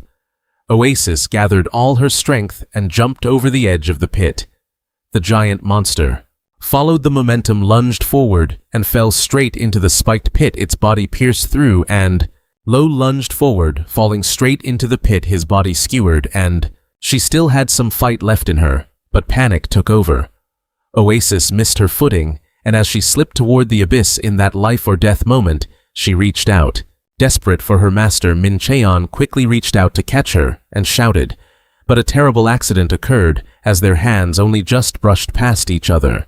Unable to get a grip, Min Cheon's face turned pale with shock, while Oasis could only scream in despair, "Ah, why?" before plummeting into the deep pit. Full of sharp spikes, Min Cheon stood frozen, helplessly, watching his partner's silhouette sink into the darkness, a pained groan echoing from the depths of the trap. 2 hours later, the monster hunt continued dramatically. Oasis was running for her life, luring the final pack of monsters toward the trap as she shouted out a warning. "Master, these are the last 8. Min Cheon immediately clicked the trigger. A loud noise erupted, crushing the snake pack in an instant, though at the cost of dying 3 times. Oasis had finally mastered the luring technique perfectly. With a radiant face, she excitedly showed off her achievement. "Master, I'm level 30 now." Min Cheon nodded in satisfaction, praising her. "Good enough. Now let's change jobs so you can be exploited some more." Oasis happily agreed, but Min Cheon suddenly paused. He wore a calculating smile and muttered, Wait before that. It's a shame we cleared everything here. Next up is the boss list, right?" They stopped in front of a massive door. Looking at the imposing structure, Oasis couldn't help but ask anxiously, "Even though I leveled up, isn't a level 50 dungeon boss a bit much?" Min Cheon calmly reassured her that he would just use traps to take it down again. Hearing this, Oasis turned pale with fear. "I have to lure it again." Min Cheon quickly denied it and explained the new plan. "No, you just need to open the door and walk in a little bit. I'll trigger the trap from here." Even with his firm confirmation, Oasis couldn't hide her utter bewilderment. She trembled, thinking, "I haven't seen the paycheck yet, but my health bar is about to hit 0, sir." Her small hands slowly pushed the heavy stone door open, revealing a dark, gloomy space filled with hidden dangers. Lurking behind Oasis stepped inside to face the room's deep darkness. "Ugh, I can't see anything." Suddenly, the torches along the path flared up, illuminating a grand yet somber hall. In the silence, a rumbling sound from the end of the room made Oasis freeze. Standing alone in the vast, dangerous hall, fear was etched on her face as she realized the opponent was a basilisk, a monster capable of petrification. Just then, Min Cheon popped his head out from behind the door with a mischievous smile. "It's just a little turning to stone. Think of it as taking a break." Oasis was stunned, not understanding what was happening. She stuttered, "Huh, why would you do that?" while the monster's glowing red eyes began to stalk her. The giant basilisk lunged with power, releasing an overwhelming pressure that shook the space. Oasis felt her body slowly stiffening. Trembling, she called out to her master in desperation, Master!" Ignoring his partner's panic, Min Cheon stood casually behind the door and offered a highly irresponsible reassurance. "Don't worry, I'll catch it before it attacks you." Immediately, the monster opened its fanged jaws and lunged straight at the tiny girl. Min Cheon watched with cold eyes, then decisively slammed the lever for the secret trap. Sharp spikes from the floor suddenly pierced through the basilisk's body, making it writhe in pain. Right next to Oasis, the giant basilisk was pinned down by a barrage of iron spikes. Its breathing stopped among the rubble. Min Cheon calmly walked toward Oasis, who was still in her petrified state, and reassured her, "I told you it's no big deal. With comfort like that, I quit." But terrible cracks began to appear on the stone shell covering Oasis. To Min Cheon's shock, her petrified body suddenly shattered, crumbling into stone fragments that rained onto the floor. Min Cheon could only stand frozen, silently looking at the rubble and the staff lying alone, belonging to his ill-fated partner. The dungeon clear notification appeared brilliantly, but the atmosphere was extremely heavy. She gritted her teeth and muttered, "Just you wait. Once I take over the server, you're dead meat." Witnessing the extreme fury of his partner, Min Cheon could only click his tongue, telling himself that sometimes the game's overly excellent physics engine was also a troublesome issue. Oasis continued to grumble her face, showing obvious annoyance at being used as bait by her master.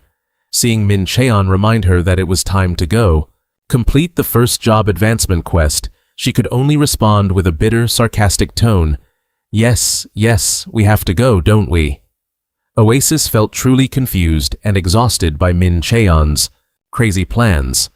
Noticing his partner was in a bad mood, Min Cheon scratched his head apologetically and instructed her to complete the job change at the temple, while he would come back for her after handling some personal business.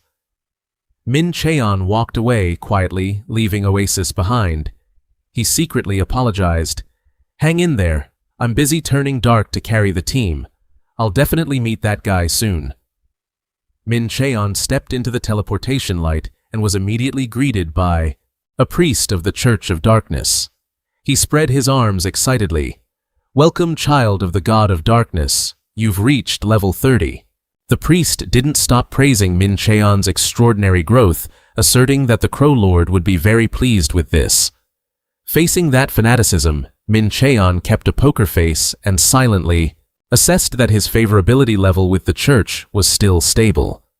Looking at the rolling dark energy, the priest announced loudly, "Now I will awaken more of your potential. Do you want to advance to a dark night?" Min Cheon nodded without hesitation. "Of course." Immediately the magic circle beneath his feet flared, engulfing him in a jet-black energy flow. The system continuously displayed notifications. "Congratulations, Min Cheon has officially advanced to Dark Knight, while also receiving 2 powerful new skills, Shadow Link and Shadow Hand." Feeling the new power flowing through his veins, Min Cheon smirked triumphantly. "Heh, from now on, I'm a real Dark Knight." His eyes suddenly turned cold. When looking at the priest, he thought to himself, "It's time for a test run of these new skills." However, a gentle and mysterious voice suddenly echoed throughout the space. "Adventurer, can you hear my voice? If you can hear me, please come to meet me." Another troublesome quest, a system notification, suddenly appeared. "The goddess is calling you. Will you answer the call?" Min Cheon realized this was the goddess meeting event, a privilege for players who completed the first advancement requirements. He smiled slightly. "I'm very happy to meet you, goddess." Before leaving, Min Cheon coldly left a goodbye. "See you next time, Terrio." Then he vanished into a brilliant pillar of light piercing the sky. Min Cheon was transported to a grand temple located in the middle of a sparkling stellar space. From within the light, a woman of great beauty. "Adventurer, can you hear my voice? If you can hear me, please come find me." Another troublesome quest, guys. A notification board. The system suddenly appeared. "The goddess is calling you. Will you answer the call?" Min Cheon realized this was the goddess encounter event, a perk for players who completed the first job advancement requirements. He smiled faintly. "I'm very pleased to meet you, goddess." Before leaving, Min Cheon coldly left a parting remark. "See you next time, Terrio." Then he vanished into a brilliant pillar of light that pierced the sky. Min Cheon was transported to a magnificent shrine located amidst the sparkling stars. From within the light, a woman of ethereal beauty. With an ethereal grace, she revealed herself draped in a pure white gown, her long golden hair cascading down, framed by a brilliant halo glowing behind her. It was Gaia, in the form of a powerful Eastern goddess. Gaia offered a gentle smile and greeted him, "Welcome, adventurer." Min Cheon looked up with a skeptical gaze, which made her awkwardly correct herself. "Oh, my mistake. Not adventurer, it's master." Seeing Gaia's radiant smile, Min Cheon suddenly bolted up in anger. "Now you call me master. Who was it earlier that stepped on my head like I was a cockroach?" Gaia stammered, trying to justify that she didn't intend to step on him, but had simply landed on his head by mistake. Min Cheon snapped back, irritated. "Nonsense." The atmosphere suddenly turned heavy. When Min Cheon looked straight into Gaia's eyes and called her name, "Gaia," he dropped his mocking tone and asked a question that had haunted him for a long time. "I want to ask, one thing, why didn't you delete the disease data?"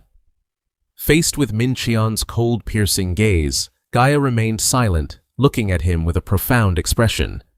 A scene of sheer terror flashed back, flames consuming everything, tiny citizens running in desperate panic. "It's a pity there's nothing more we can do." Standing before the digital map of the burning city, Min Cheon decisively ordered, "Delete all data regarding this incident." Gaia's gaze turned sorrowful, yet she respectfully obeyed. "As you wish, master." She immediately operated the control panel, and the system quickly analyzed, the data reaching 100%. However, when the prompt, "Do you want to delete all data?" appeared with OK and cancel options, it seemed things didn't go as he had expected. Returning to reality, Min Cheon looked straight at the goddess before him and pressed her, "Let me ask you this, Gaia. Why didn't you delete the data on that virus?"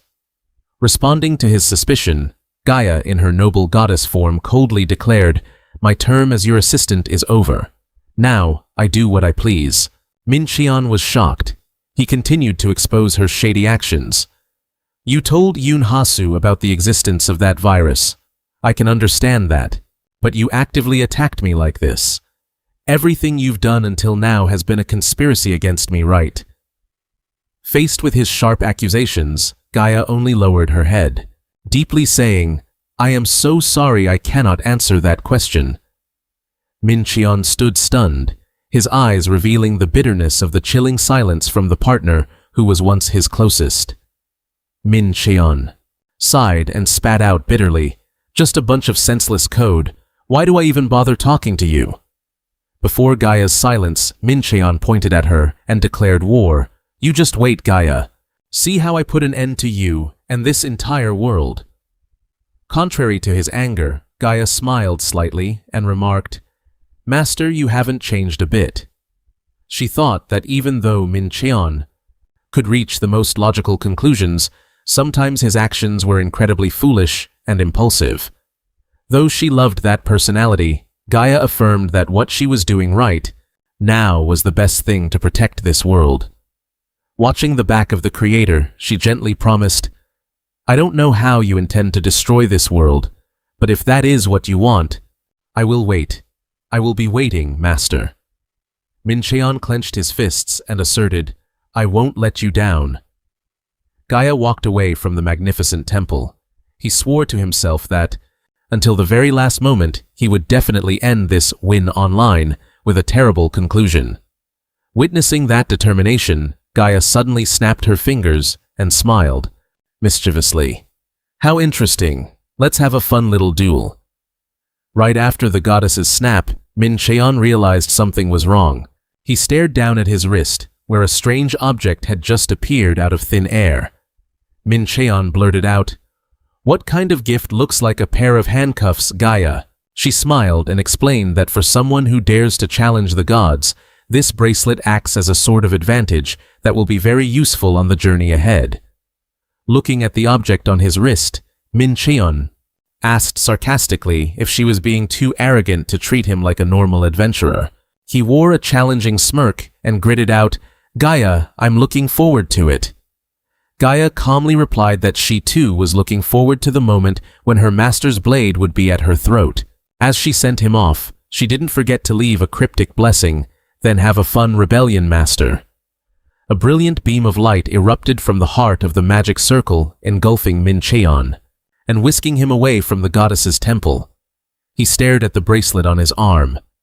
At that moment, a cold system notification appeared. After reaching level 70, the level cap will be removed. Min Cheon lay sprawled on the ground, quietly looking up at the virtual sky. With a troubled heart, he muttered in confusion, "What the hell is this?" Back at the temple, Oasis's frantic voice rang out, "Sister Gaia." The young priestess came running in desperate and lunged to hug the goddess Gaia, to the surprise of everyone around. Gaia looked at Oasis with a gentle gaze and smiled slightly. "It's been a long time, Oasis." Oasis sobbed.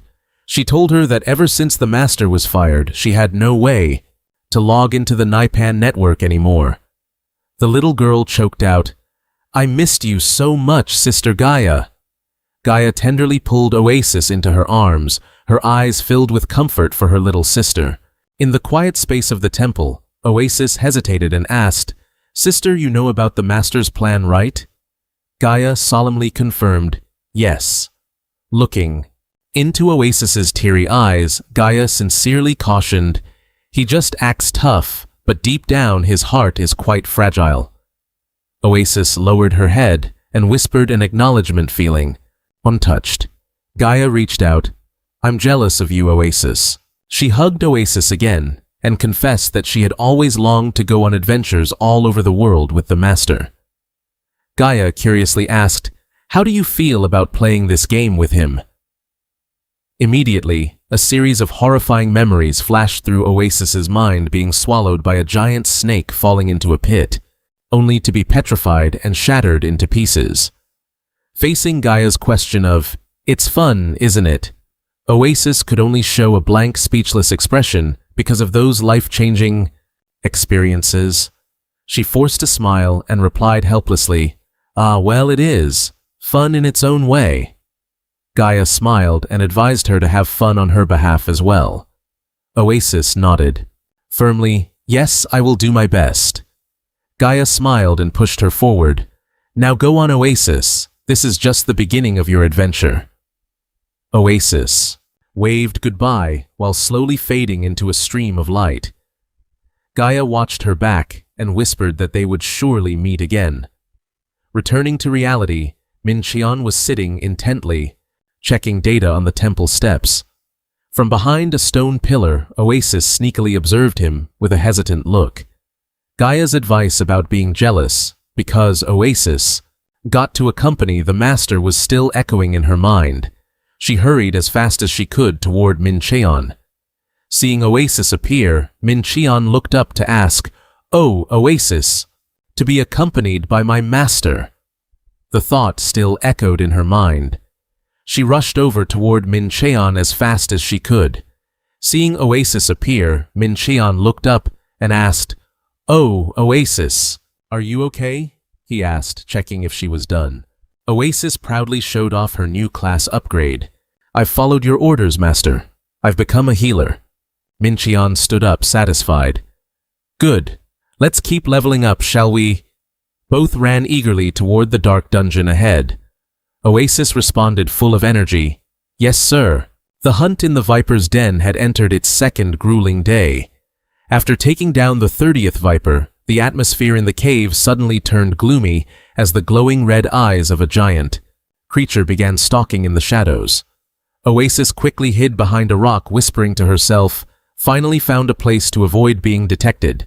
The priestess anxiously looked ahead and urged, "Get ready, master. It's almost time." But contrary to her urgency, Min Cheon was soundly asleep right in the middle of the dangerous cave.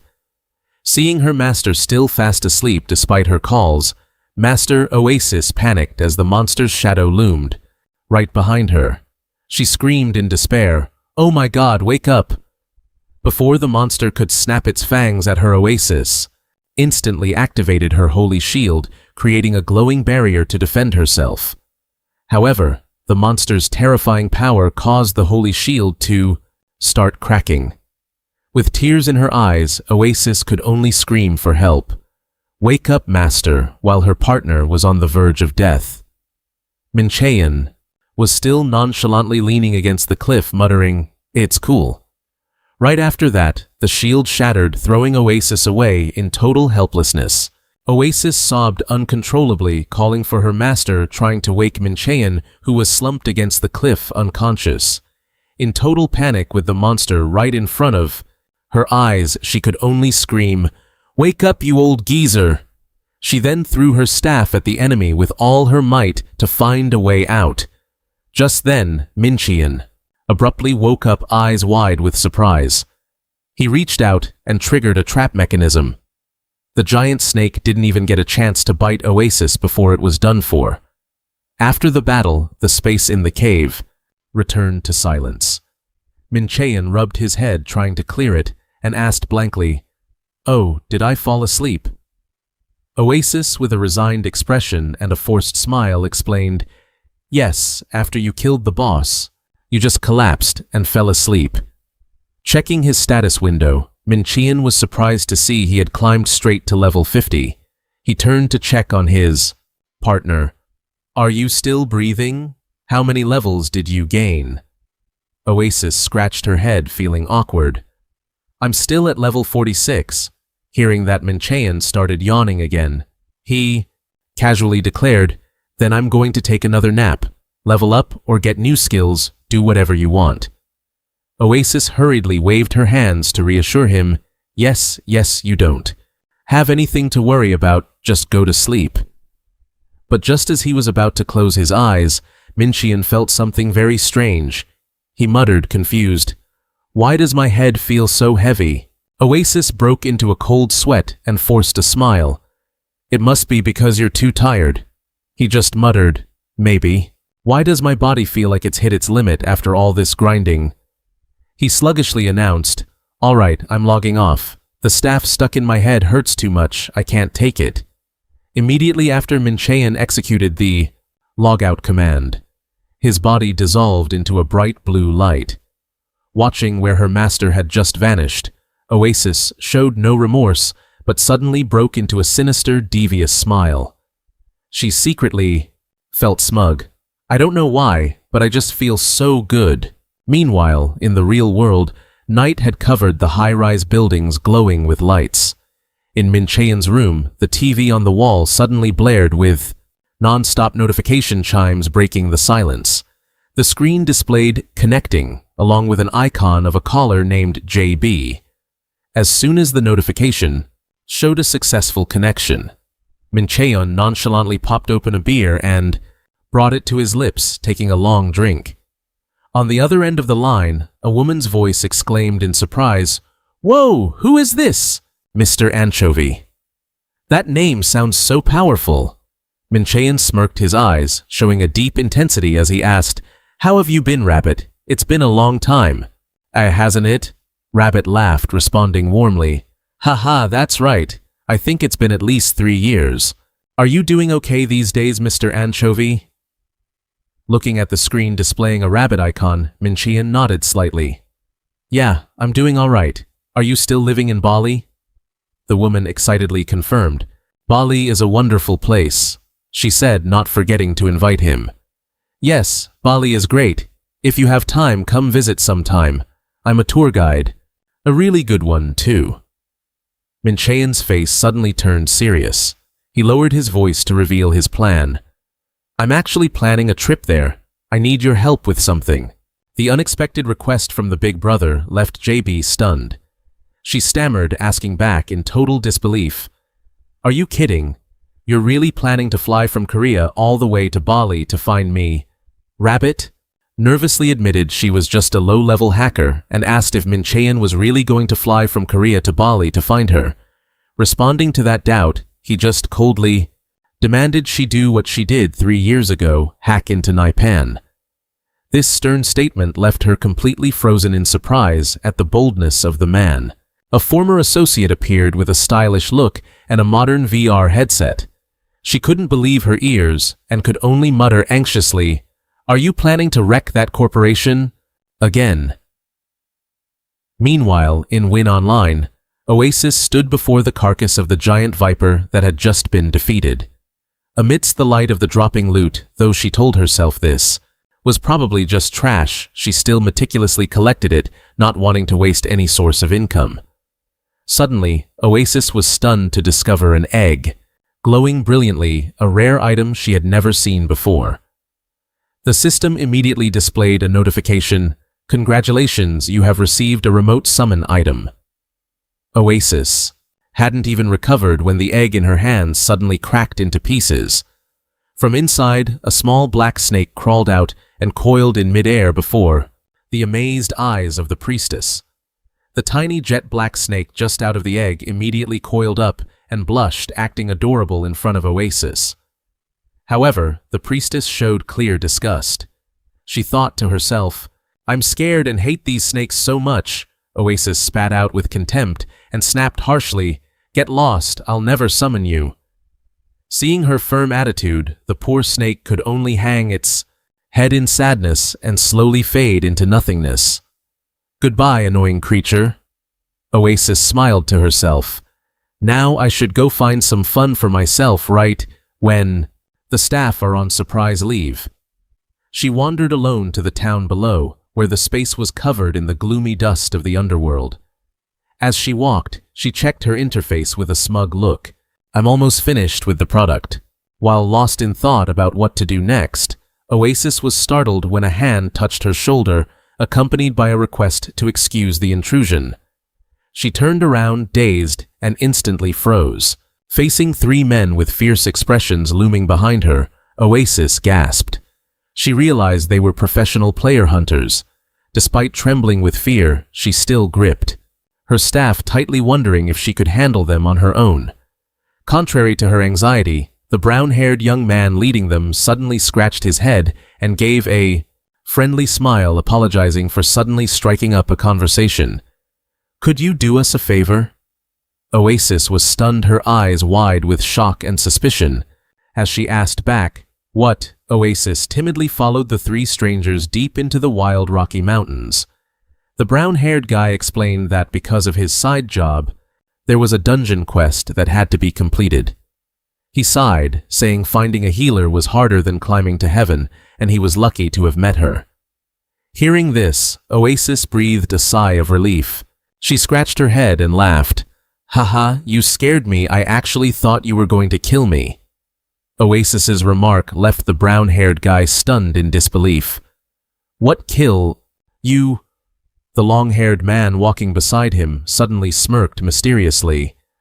"Whoa, Miss Healer, you don't know anything, do you?" He leaned in close and revealed that in this lower town there exists an unspoken rule. Oasis, bewildered, wondered about this unspoken rule. He calmly explained that it was a law forbidding the killing of players with priestly vocations. The group continued deeper into the desolate wasteland. He said that this place was extremely chaotic. Finding a healer in a normal city was already hard, but it was even harder here, so this law existed to keep healers from fleeing back to the city. Realizing the problem, Oasis softly exclaimed, "I see." Just then, the group suddenly stopped. Oasis was astonished as she saw a magnificent structure appearing amidst the sandstorm that was the royal palace of the desert, a legendary tier dungeon with a recommended level requirement of up to 55. Standing before the giant wooden gates of the gloomy palace, a deep, gruff voice, filled with fury, suddenly echoed through the space. "How dare you use those filthy feet to step into my palace, you wretches, from the shadows!" A skeleton wearing royal robes and a crown with glowing red eyes emerged. That was the dead king, Charlie Khan. The three teammates quickly drew their weapons to prepare for battle. The undead king roared, "Wake up, my minions!" Dead King Khan spread his arms wide and called out with great power, "Rise, my children! There's a delivery guy here to give us their lives." From the dark dungeon, a series of zombie legions with fiery yellow eyes began to rise, screaming to take the souls of the intruders. The undead king commanded his subordinates to bring them to him. Seeing the majestic and terrifying scene before her, Oasis was shocked, realizing that this was a special event instance. Lost in thought, she had almost forgotten that the game was still ongoing and danger was imminent. A zombie soldier suddenly lunged to attack. The teammate with the shield quickly rushed forward to block it and shouted, "Healer, please stay. Back for a moment, we'll handle this ourselves." Talk about a classic legendary tanker. Oasis could only clumsily obey and retreat. Immediately, the tanker activated the disturbance and taunt skills, drawing the entire attention of the zombie horde toward himself. The monsters crazily rushed to attack, but were all blocked by his sturdy shield. Seizing the opportunity, he continued to activate Thorn Armor, causing a series of sharp spikes to pierce through those surrounding him. Behind him, Oasis didn't just stand there either. She focused her mana into her staff, creating a glowing magic circle. The Ice Rage skill was unleashed, creating powerful waves of cold air, sweeping across the battlefield, freezing and crushing the zombie squad in the blink of an eye. The archer smiled confidently, declaring it was his turn to shine. He immediately activated the Arrow Rain skill, embedding them straight into the heads and bodies of the zombies, causing them to disintegrate instantly. Stepping over the pile of bones of the zombies, the group felt extremely excited by the unexpectedly smooth progress. The tanker with the braided hair admitted that clearing the first stage wasn't a problem, but he was still deep in thought, worried that the boss would be the real challenge. The teammate walking beside him then spoke up to reassure him, affirming that with this girl, healing any boss would be a piece of cake. The group happily promised to quickly take Oasis to the boss room and told her to just treat this as a tour. Faced with that enthusiasm, Oasis smiled brightly and agreed. 2 hours later in the boss's room, the atmosphere became extremely tense when the undead king roared with fury. "How dare you!" He gathered a huge glowing mass of energy while the members were all exhausted and injured.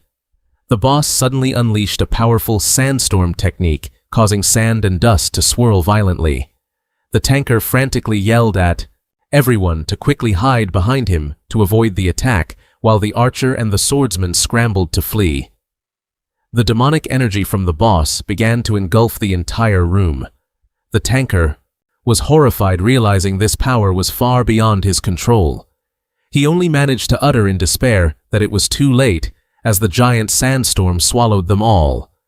At the very brink of disaster, Oasis hurried to raise her staff, casting a divine shield to protect the team. A brilliant burst of light exploded, blocking the destructive attack, leaving the tanker stunned and amazed to see the situation had turned around. He shouted joyfully, "Well done, healer." However, Oasis was struggling to hold it. Dripping with sweat, she warned, "I'm almost out of mana. You guys do something." Understanding the pressure she was under, the tanker decisively stepped forward and declared, "Leave it to me now." He immediately activated his defensive shield to take over and the defensive position. A terrifying energy explosion occurred right after that, shaking the entire gloomy palace. The undead king was stunned to see his attack completely neutralized. Seizing the once-in-a-lifetime opportunity, the swordsman smirked fiercely and ordered, "All right, let's finish this." The archer also quickly got into position. He roared excitedly, "Taste my specialty, lightning arrow." In his dying moments, the undead king bitterly realized the harsh truth. It was all in vain, wiped out in the truest sense of the word. The pieces of bone began to crumble and vanish into the darkness, taking his final pride with them. My glory. The entire body of dead King Khan collapsed, disintegrating into dust in the quiet space of the palace. A system notification glowed in the air. Defeated boss monster, king of the desert Salitang. All 3 team members burst into joy. They jumped up and hugged each other to celebrate the glorious victory after the life-or-death battle. Oasis watched the scene from afar, unable to stop herself from marveling at the passion and connection her new teammates shared. Seeing their radiant faces and the way they proudly gave a thumbs up, Oasis couldn't help but smile. She silently realized this was why games were so much fun, right? The cleric savored the warmth of a true adventure. It was something she had never experienced while by her master's side. However, a strange sound suddenly rang out, wiping the smile from her face as a system notification window popped up, right in front of her eyes, making Oasis jump in shock. It was a message from Master Minshin, filled with the heavy scent of gunpowder. "Where are you? Why aren't you running back here?" Oasis stared blankly at the virtual screen, while her 3 new friends were still chatting behind her, bitterly realizing that this fun time wouldn't last long. As soon as she returned, Minshin immediately questioned her with a stern expression. "Where did you go?" Oasis, flustered. She scratched her head and honestly confessed that she had joined another group to conquer a dungeon.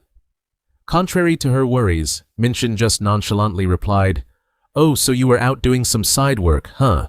Then he gently patted his partner's head. This action made Oasis suspicious what was up with this reaction, hearing her master repeatedly praise her with, good job, good job." Minshin asked in a deep, dark tone if she had befriended those people yet. When he received a nod of confirmation, he smirked sinisterly. Deep down, Minshin was feeling extremely smug because everything was going exactly according to his route and his plan. Just as predicted, everyone wanted to be friends with the pharmacist. The man's strange excitement made Oasis just blink in confusion, wondering, does Master really like that? At that moment, Minshin revealed the true reason behind his calculations. He explained that the prerequisite for his second job advancement was 25,000 reputation points, a number that made Oasis exclaim that it was daylight robbery. Was the system making things hard for honest people? But it didn't stop there. The requirements for the third and fourth job advancements skyrocketed to 50,000 and 100,000 points, facing the problem of how to earn such a huge amount of reputation. In a short time, Minshin had a bold idea. Maybe I should do some bad deeds. Oasis was horrified to realize her master's creepy scheme. No.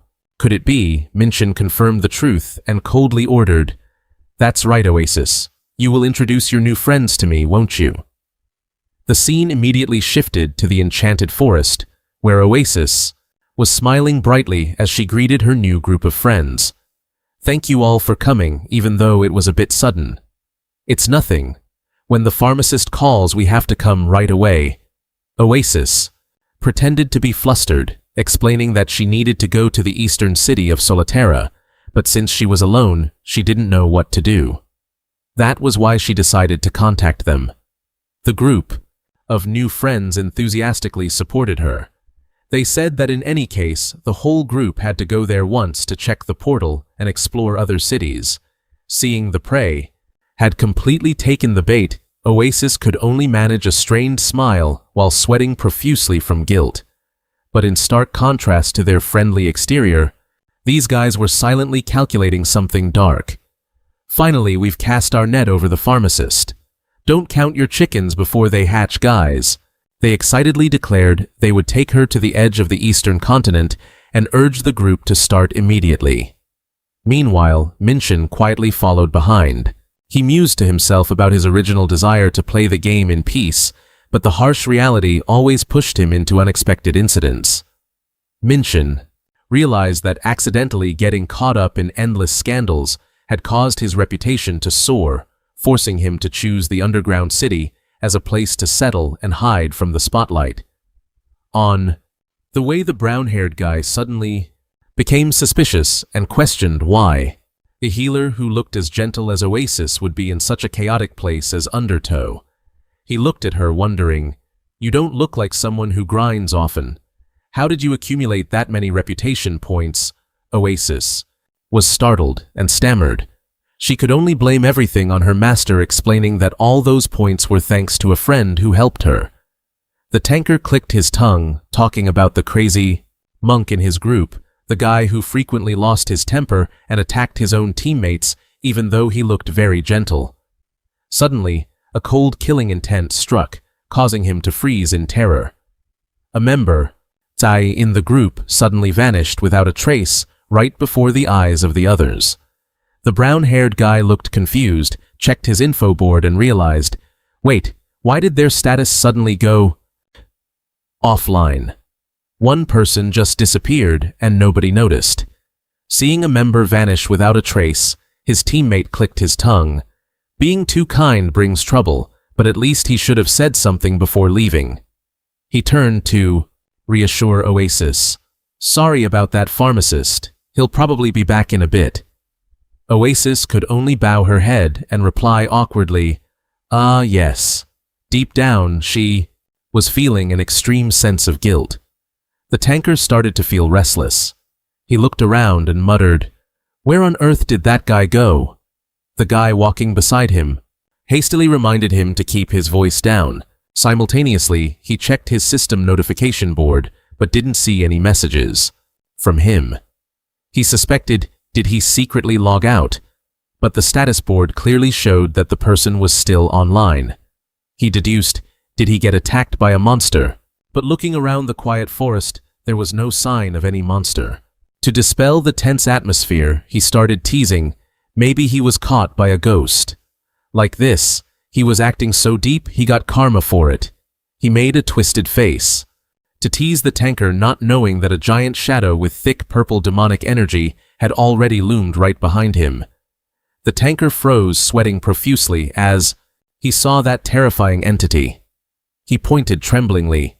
What is that behind you? Ignoring the warning, the brown-haired guy still smirked. What the heck are you talking about? He thought. His teammate was playing along with the joke, so he smugly laughed. You're pretty good daring to scare me, huh? Immediately, a giant dark hand reached out from the void. A tragic scream echoed throughout the forest as he was dragged into the deep darkness. Witnessing his teammate get taken away in the blink of an eye, he hastily drew his shield and sword, shouting, to protect his partner. But when the tanker turned his head in a panic, Oasis had also vanished without a trace. The truth about this mysterious disappearance had been revealed 10 minutes earlier. Minshin was currently hiding behind a large tree. He wore a sinister smile and silently praised, "Good job, Oasis. You lured him in successfully." Minshin stepped out of his hiding spot. He began to cast the exclusive skill of the Dark Knight, Dark Hand. A flow of black demonic energy gathered into a giant claw. The Dark Hand, a shadow suddenly lunged from the bushes, snatched one of them, and dragged him into the darkness. He only had time to scream in terror. "Wah! What was that?" As night fell, Minshin appeared with a grin. Exuding a murderous aura, he mocked their cheap tricks and instantly unleashed a shadow attack. In the blink of an eye, the first target was cleanly taken down. Before the others could steady themselves, Minshin set his sights on the second guy. Witnessing two of his friends vanish, the tank panicked, looking around and screaming for Oasis. "Hey, support, where's my heal? Why are you abandoning me now?" He realized in horror that his whole team had fallen into a perfectly orchestrated ambush. Standing in the shadows, Minshin silently assessed his opponent. He realized, you couldn't finish off a defender-class player in a single strike. Seeing the opponent's health bar drop by half, Minshin clicked his tongue. Tish, that's enough. He stepped leisurely out of his hiding spot. The sound of his footsteps echoed on the dry ground. The tank turned around, frantic eyes wide, as he saw a massive figure approaching through the gloomy night. He trembled and pointed his weapon at Minshin, demanding, You're the one who ambushed us, aren't you?" In response, only a sinister smile from Minshin. Before the enemy could react, Minshin lunged forward with terrifying speed, leaving the tank shocked and awestruck. He gritted his teeth, thinking, what kind of skill is this? Warp speed is actually real, guys. Sensing the danger, the tank frantically activated his defensive stance, hoping his light shield could protect him. But Minshin coldly declared, "Before the Demon Lord's darkness, defensive skills are useless." A slash carrying dark magic crashed down, piercing through the defense, leaving the tank stunned. "What is this guy? How can he deal damage while I'm defending?" Seeing his health bar drop, he realized the situation was critical and decided he had to change tactics. He immediately counterattacked with a charged shield skill, rushing forward with the power of lightning. However, Minshin quickly dodged the main attack. While the tank was still struggling to find a way to avoid the next strikes, Minshin closed the distance and landed a vicious slash to his side. The tank was shocked to be outplayed, but suddenly he flashed a cunning smile. It turned out it was just a skill to close the gap from the beginning. The tank triumphantly declared, "Now it really begins."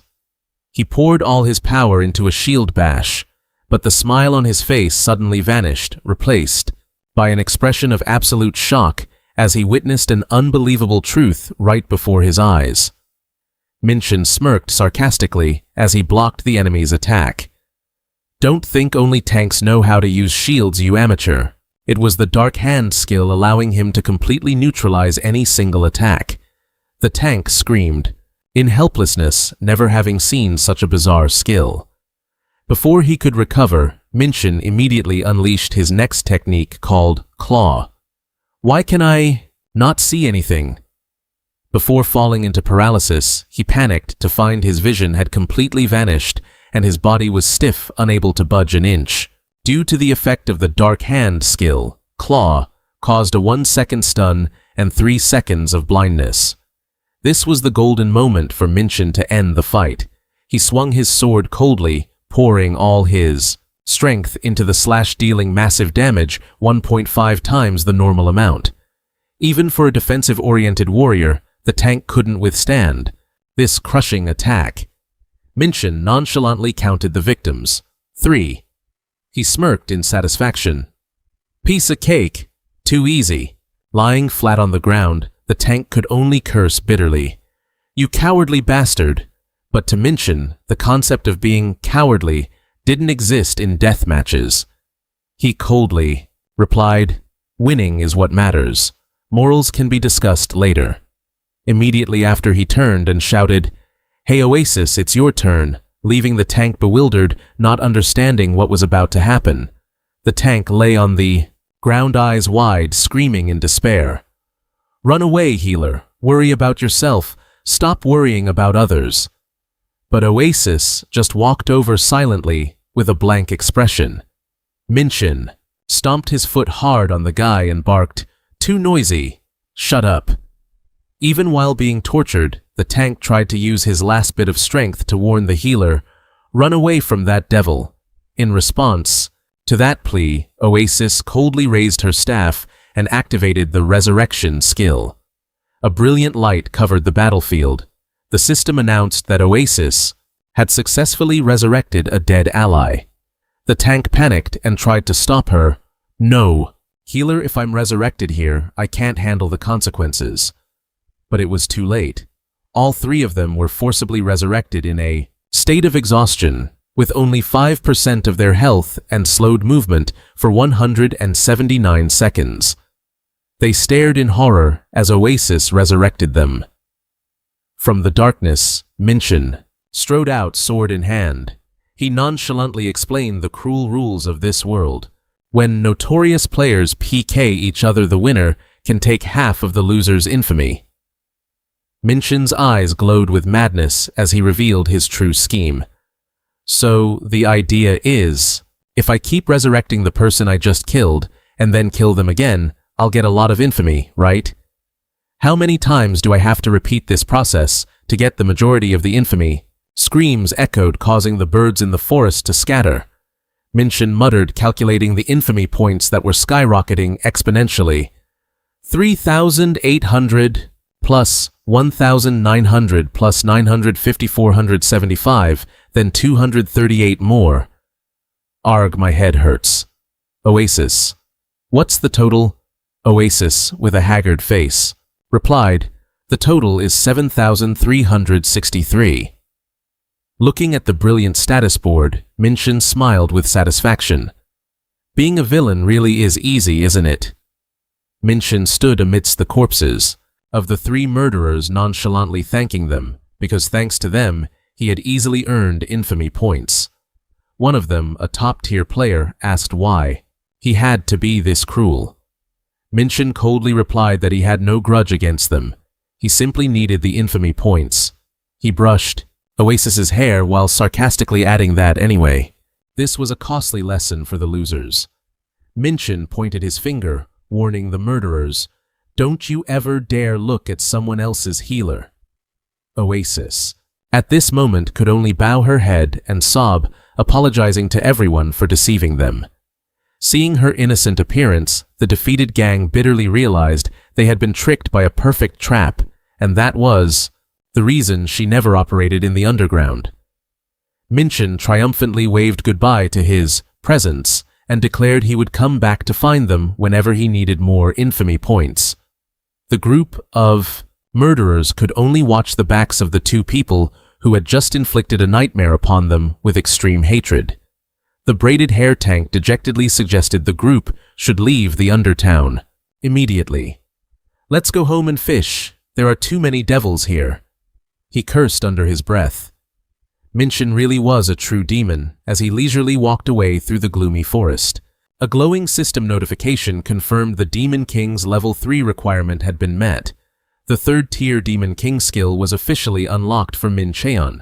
The bonus stats were insane. Level 1 increased attack power, Level 2 boosted HP, and Level 3 spiked magic defense, all scaling with the massive amount of infamy points he'd just reaped. Min Cheon excitedly checked his status board, grinning triumphantly as he saw the magic defense boost activate perfectly, but then he turned back to call for Oasis. He froze at the sound of her sobbing. Oasis was crying her eyes out, overwhelmed by guilt for betraying the trust of the friends she'd just witnessed. Seeing the healer crying a river, Min Cheon just blinked in confusion and asked, "Everything was fine a second ago. Why are you breaking down like a dam now?" Amidst the bustling crowd, Oasis slumped down and sobbed so hard that passers-by couldn't help but stare, whispering, "What's wrong? What happened to her?" Her weeping echoed through the street, filled with the crushing regret of having deceived her kind teammates, as she couldn't stop reliving the happy times they'd spent questing together. A shocking shout tore through the air, breaking the somber mood. A unique grade item appeared. The crowd erupted, stunned to see a top-tier artifact radiating a brilliant aura. It was the Desert King's authority, a priceless golden staff that hadn't even been appraised yet. The party leader stared at the precious staff, his expression suddenly turning solemn. After a second of thought, he smiled, turned around, and walked away, casually declaring, "I'm giving this to you as a parting gift." His decision to abandon such a legendary item left Oasis so shocked she couldn't believe her ears. "Huh!" The rest of the party members were equally floored, shouting in disbelief, "Wait, what, are you serious?" The party leader calmly explained that if it hadn't been for Oasis's outstanding support from the very beginning, the whole party would surely have died, let alone manage to take down the insect boss.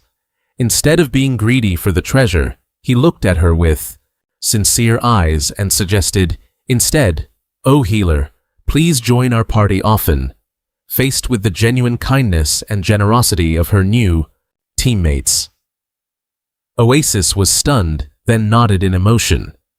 "Ah, yes, of course." The party leader bowed respectfully to Oasis, placing his trust in her. "So, from now on, we're counting on you, healer."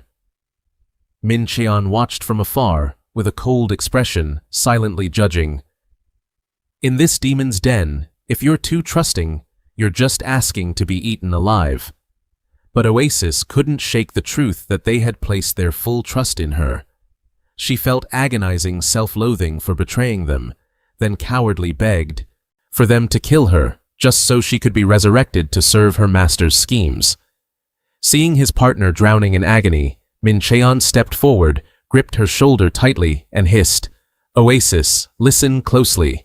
From now on, as my partner, you're going to have to do things even worse than this." The statement left Oasis trembling as she gasped in fear.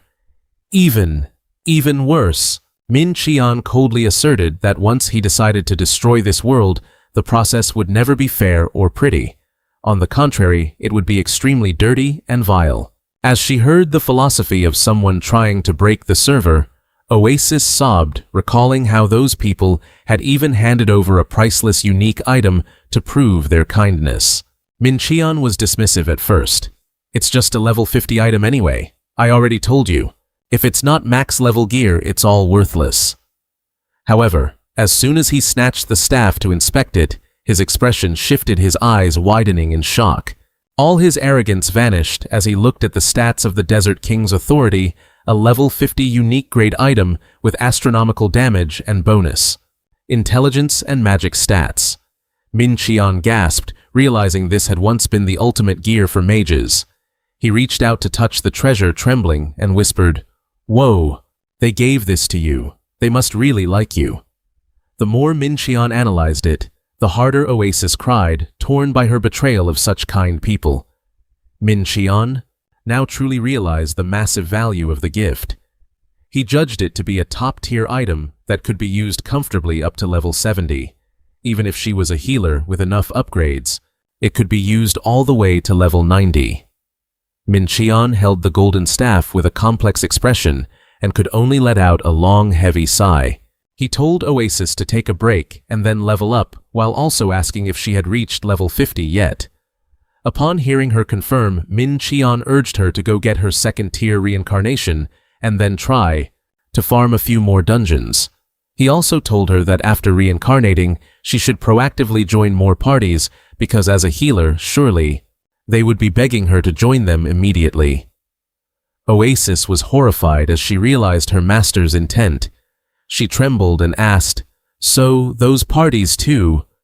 Mincheon smirked sinisterly. "Follow the same script, resurrect them, then wipe them out again." He didn't forget to remind her to join a few more parties while he was away, and then Mincheon's body began to fade as he executed the logout command. Left alone, Oasis slumped down exhausted. She wondered in pain, has the master given up on being human? To reassure herself, she whispered that she had to stay calm, then quietly took out her fishing rod to find some peace. A side job to heal her shattered soul amidst the gloomy atmosphere of the underground city. Oasis fished silently by the murky water, sobbing while trying to reassure herself, "Yeah, this is just a game.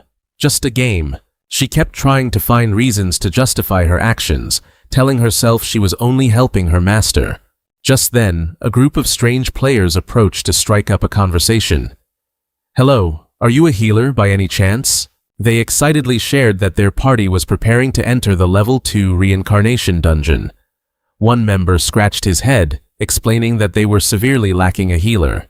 They pleaded, "Our savior, our party is desperately low on health." Oasis's face suddenly darkened. Her eyes showed visible trauma and internal struggle making. The other party embarrassed. Seeing her stay silent for so long, he awkwardly tried to back out. "Ah, if you're busy right now, maybe we can ask another time." The group started whispering to each other, thinking she wouldn't help them, and started to leave with an apology for the trouble. But Oasis gritted her teeth and wondered, why can't I just help them? Seeing the strange players still looking bewildered, Oasis casually asked, "Yeah, so is it okay?" Those guys were overjoyed and immediately confirmed, "Of course it's okay.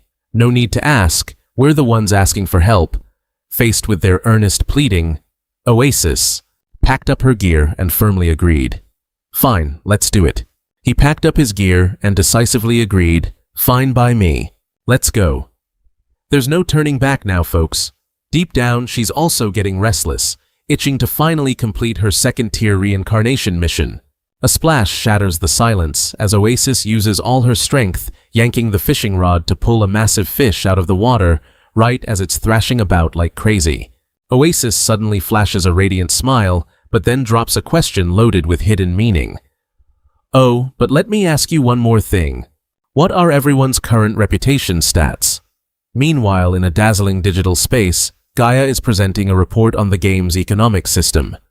She warns that implementing a payment system right now is way too premature, because the gap between paying players and free-to-play users will become massive, leading to a high risk of players quitting the game in droves. But the director Yoon Ha-soo brushes her off rudely. Who asked you for that nonsense? He growls, insisting the only thing he cares about is when selling items that require payment will generate the biggest profit.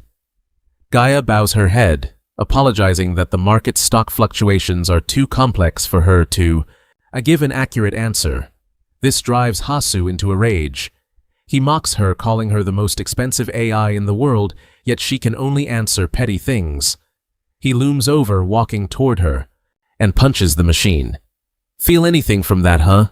Gaia keeps her ethereal smile and calmly replies, no. If it makes you feel less angry to use violence, please go right ahead. Hasu chuckles gleefully at that answer. He pulls his hand back, saying he was just joking, and that he's not some trash who uses violence against machines. After taking off the VR headset, the space shifts back to his office. With a sinister look in his eyes, he coldly orders his subordinates to call all the team leaders here. At Naipan headquarters, the atmosphere becomes tense as an emergency meeting is called. Having just caught up to Sung Sinji, Jongha asks anxiously, "Sis, why is there a meeting all of a sudden? It wasn't on the schedule." Sinji replies with a look of extreme annoyance, "Who knows, ever since he became the director. He's suddenly talking way too much. Who knows what kind of garbage he's going to spew this time." Entering the meeting room, Yoon Hasu stands at the head of the table and loudly declares, "Starting next Monday, we, Berizuri, will change our service package and launch paid items." A deadline dropping out of the blue. This announcement makes the whole room buzz with shock. "Next week, are you kidding?" Jongha nervously speaks up to warn him. "That's too sudden, the users are going to react violently." Facing the opposition from his subordinates, Hasu just calmly smirks. "The user's reaction, huh?" He slowly asks in return, "How has Mr. Nam Min Cheon been treating the users? It seems everyone has been influenced by his way of thinking." Hasu presses for their views on the former director's attitude toward players. Jongha hesitates, remembering how director Nam Min Cheon called the users adventurers, people embarking on an adventure in a world we created, and that we were always referred to as supporters, helping them on their journey. Hearing the word adventurers, Hasu suddenly lets out a mocking laugh. He laughs so loudly it shakes the room. "Haha, no wonder the revenue is so pathetic." He slams both hands on the table. "The customer is king, no. The customers are livestock. They're cattle we keep in a barn. We just need to toss them some food and they'll happily gobble it up like pigs and dogs." Yoon Hasu casually spews these insults at the players right in front of his staff. Seeing Sinji and Jongha stunned to the point of silence, he smirks and asks mockingly, "Did I go too far?" He tells them to just wait and see, because he's calculated everything thoroughly. Hasu admits that suddenly launching paid items will definitely cause a fierce reaction, but his solution is extremely simple. So, just toss them a little food. He immediately calls out the name of the project lead, standing there shivering beside him. Hasu orders them to preload the corresponding amount of paid currency for users who still have fixed-term packages. He even allows them to buy half of the paid items using in-game currency, and gives out free EXP boosting and production rate packages to every user for 2 weeks. He smiles smugly at his scheme to appease the crowd. Just feed them something good first. Faced with Sinji's attempt to stop him because everything is happening too fast, Hasu suddenly roars, cutting her off. "Slow. What do you mean?" His only goal is to fill his pockets.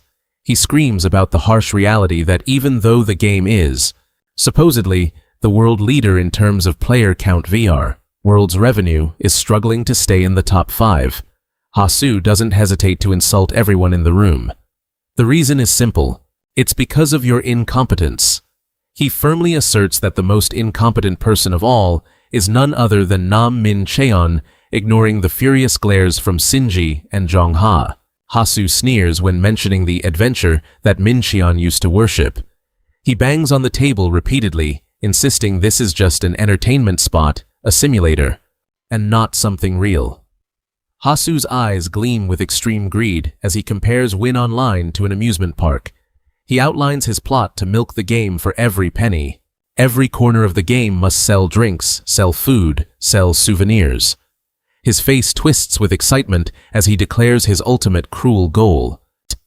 We must sell until we've wrung them dry down to their very souls. Unhasu clenches his fist, trying to suppress the rage boiling inside him. He takes a deep breath to regain his composure, then looks straight at the terrified staff and asks in a softer tone, sorry? I lost my cool for a second there. You all haven't received your bonuses, right? When was the last time? When the game launched, SSS level, cake drawing skill. Amidst the terrifying silence of the conference room, he loudly guarantees that if they follow his way, the revenue will be far higher than when the game first launched, and of course everyone will receive extremely generous bonuses. Whispers begin to echo throughout the room. Doubtful eyes turn toward the ambitious new director. Ignoring the staff's attitude, Hasu claps his hands sharply to urge them on. Think of ways to suck them dry. Don't just sit there daydreaming. He announces there are only 5 days left until next Monday. The moment Win Online officially switches to a free-to-play model. Just as he steps out of the room, Hasu suddenly turns back to add another shocking piece of news. Oh, and in 3 weeks we're opening Season 6 while selling 100% success rate boosting tickets. He pauses as if remembering something, then asks, oh wait, I haven't named the item yet, right? Seeing the exhausted and bored faces of the development team, Hasu decides on the spot. Alright, since this game is called Goddess's Dance, how about that? He waves his hand in a pose, full of smugness, leaving the staff no choice but to awkwardly cheer. Yes sir, amazing. A few give a thumbs up, but their eyes clearly show their endurance. Hasu, satisfied, gives his orders. After everyone was left to assign their own tasks, he excused himself to meet with the board of directors, leaving the meeting room in a stifling atmosphere the moment Hasu's shadow faded away. Whispers about the bonus pay started up again. Is having a lot of bonus money really worth more than your dignity these days? He said he'd give us even more than that, they replied. Sung Shinji and Lee Jongha could only remain silent, glaring at the others. They felt disgusted by the treachery and greed that were gradually devouring their hard work. Meanwhile, in another space, Min Qian had just finished a long sleep. He stretched comfortably after 10 hours of rest, preparing his mind to continue the journey of destroying the world he had created. Oasis, upon seeing a familiar figure, excitedly ran over.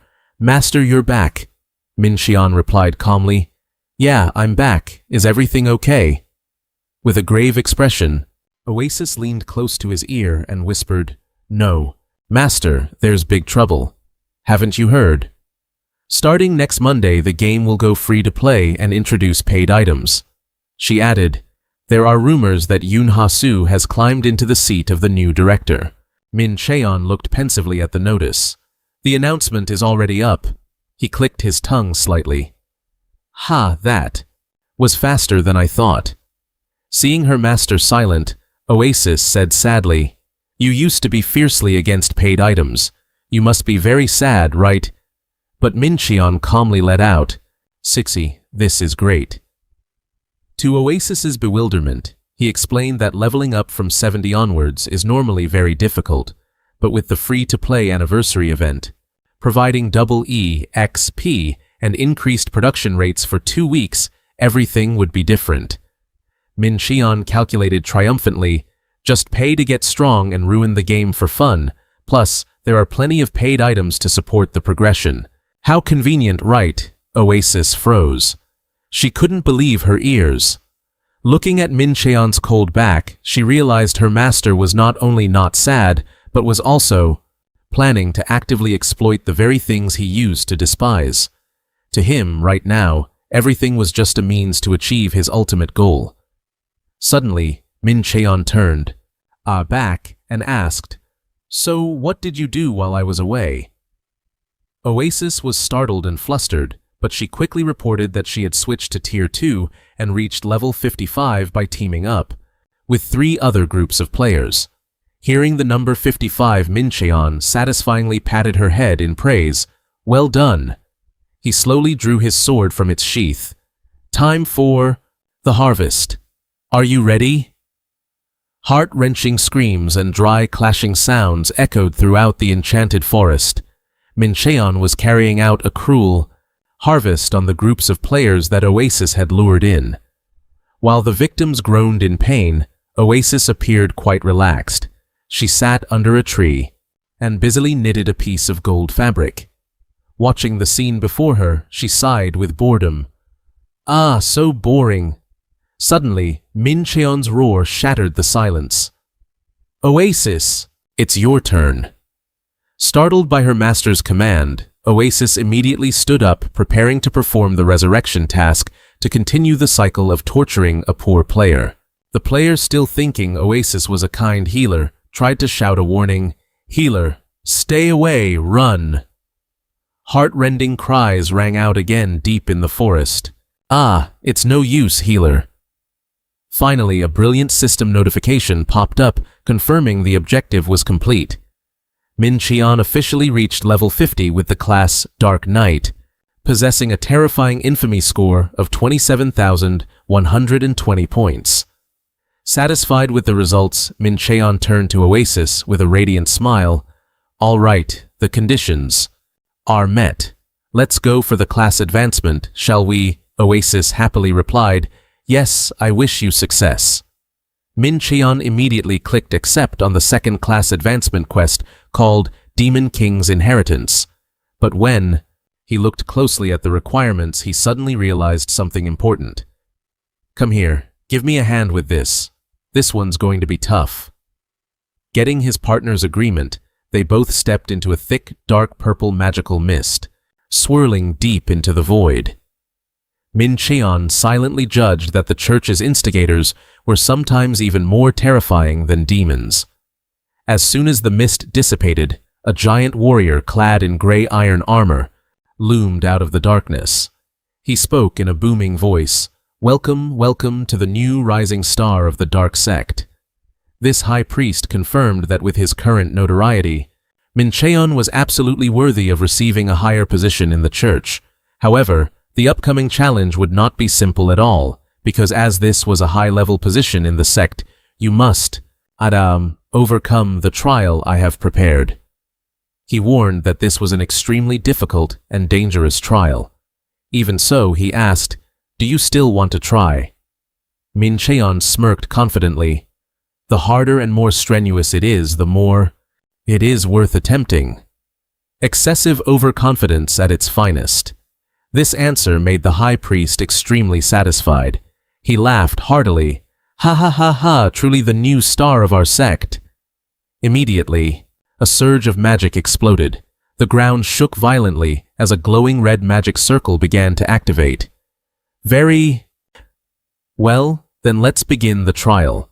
Upon the high priest's declaration, an event notification for the Evil Challenge dungeon appeared with bright red warnings about the extremely high difficulty requiring players to have powerful equipment and a party of at least 2 to survive. The door opened, leading them into a magnificent but gloomy hall under the light of the opulent chandelier. Oasis looked around blankly and muttered, This isn't a dungeon, it's just a room. Suddenly, a giant figure draped in iron armor loomed out of the shadows behind, making her startled and terrified. Oasis quickly grabbed onto Min Cheon's cloak. Master, in front of us is a warrior, with glowing, bewitching eyes and a sword radiating a cold chill. Min Cheon said in a low voice, explaining the opponent's formidable background. 100 years ago, this guy was one of the 3 legendary great knights who defeated the Dark Sect Sword King, Kamos Gagantur. Before Oasis's horror regarding such a high-caliber figure, Min Cheon calmly drew his sword and corrected her. Just a fake. And don't get all worked up. He revealed that the church created these phantoms to study how to defeat legendary knights, and this was the training target for Dark Knights. However, deep down, Min Cheon inwardly mocked that it was just the superficial plot. In reality, it was because the graphics team was too lazy to design new character models, so they reused old NPCs. He remembered the scene where he had humbled himself, begging the graphics manager to design a few new NPCs, but only received a cold refusal from Sung Shinji because their work schedule was completely packed with no room left. The plight of game developers.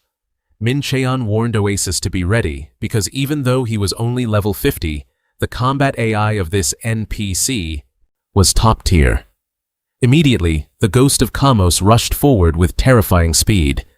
Min Cheon hurriedly activated Dark Hand to defend, but he quickly realized this guy was completely different from his previous opponents. Kamos continuously unleashed lightning-fast strikes from above, forcing Min Cheon to brace himself. He glided like a ghost, appearing right behind Min Cheon, in the blink of an eye. Min Cheon gritted his teeth, realizing the opponent was a pure agility build. A powerful collision forced him to exclaim in pain, "His attack speed is fast.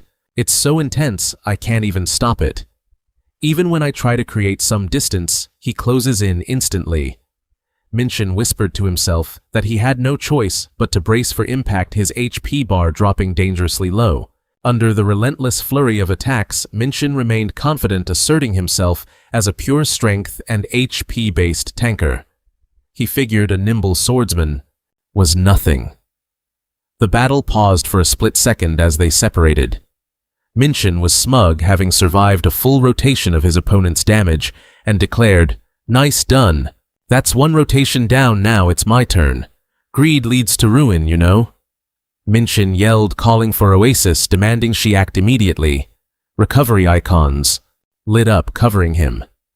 Oasis had quickly shifted into support mode, immediately casting a series of buffs. "I'm in position now, buffing you, Master." The blessing effects, Sword, Aura, Angelic, and Tailwind, were activated one by one, significantly boosting the team's attack HP and speed. Feeling the surge of energy, Minshin smirked. "Not bad." He lunged forward, unleashing his dark rapid strike at blinding speed. Yet the reality was brutal. His powerful slashes only hit thin air. The ghost Kamos dodged every attack with finesse, leaving a string of miss signs mockingly displayed on the screen. Minshin realized his fatal mistake. "Damn it, the AGI gap is too huge, that's why my accuracy is down." He bitterly admitted that he'd been so focused on grinding levels that he'd neglected to find the right gear. Now he had no choice but to make up for the stat difference with items. Seeing Minshin's helplessness, the ghost suddenly smiled mockingly. This acted like pouring oil on a fire, making Minshin roar in fury. "Are you kidding me?" His eyes glowed with rage, seeing an artificial creation dare to look down on the very person who created this world. Minshin gritted his teeth and declared, "Did you forget who coded you?" However, instead of engaging in a deathmatch, Minshin suddenly turned to run, calling out, "Hold on a sec." To the confusion of his opponent, he casually announced he needed to open the shop to buy more support items to turn the tables. Minshin didn't forget to leave one request, an absurd one for his partner. "You hold him off for 3 minutes, okay?" Oasis froze in sheer shock. The poor priestess could only lament to the heavens with tears in her eyes. "My life is so miserable. Following the wrong master." Pushed into a life-or-death situation, Oasis was forced to use all her strength to block the enemy's razor-sharp slashes. The system repeatedly displayed "weapon defense successful" as the priestess braced herself to block direct strikes from the ghost Kamos. However, her defense rate only reached 40%, leaving Oasis to take the remaining 60% of the damage, wearing her body down. Realizing she couldn't hold out much longer if she only defended like this, she quickly cast Healing Wave to try and recover as much HP as possible in the short window. Seeing Minshin still hiding behind her, Oasis screamed in desperation, "Master, I'm really about to die." Responding to the plea, Minshin nonchalantly told her to try and hold on a bit longer, causing Oasis to snap and yell, urging him to hurry up and save her. Instantly, the ghost Kamos launched a lightning-fast attack, knocking Oasis far back and leaving her breathless from the pain. Watching the opponent raise his sword, preparing the finishing blow, Oasis was completely desperate, thinking she had reached her limit. But at the very moment death loomed, a heaven-shaking surge of energy suddenly descended, crushing the ground. The classic comeback starts now, guys. Oasis decided to gamble once more on her ultimate defense technique. She loudly declared, 100%. Your damage reduction from the newbie dagger is now active. But the ghost Camos only paused for a beat of suspicion before immediately swinging his sword. A sharp crack echoed the notification. From the cold system appeared, durability depleted, equipment destroyed. Holding the broken dagger handle in her hand, Oasis froze in total shock, watching her prey. Lost her only protection. Camos let out an evil laugh and darted forward like a cyclone. Oasis could only let out a desperate, "Ah," as the blade of death was right before her eyes. Just in the nick of time, a jet-black surge of energy exploded violently, accompanied by a booming roar. A warrior clad in pitch-black iron armor with glowing red veins suddenly appeared, blocking the destructive attack. In the astonishment of everyone, Oasis looked up at the broad back, radiating overwhelming pressure. She trembled and softly called out, "Master."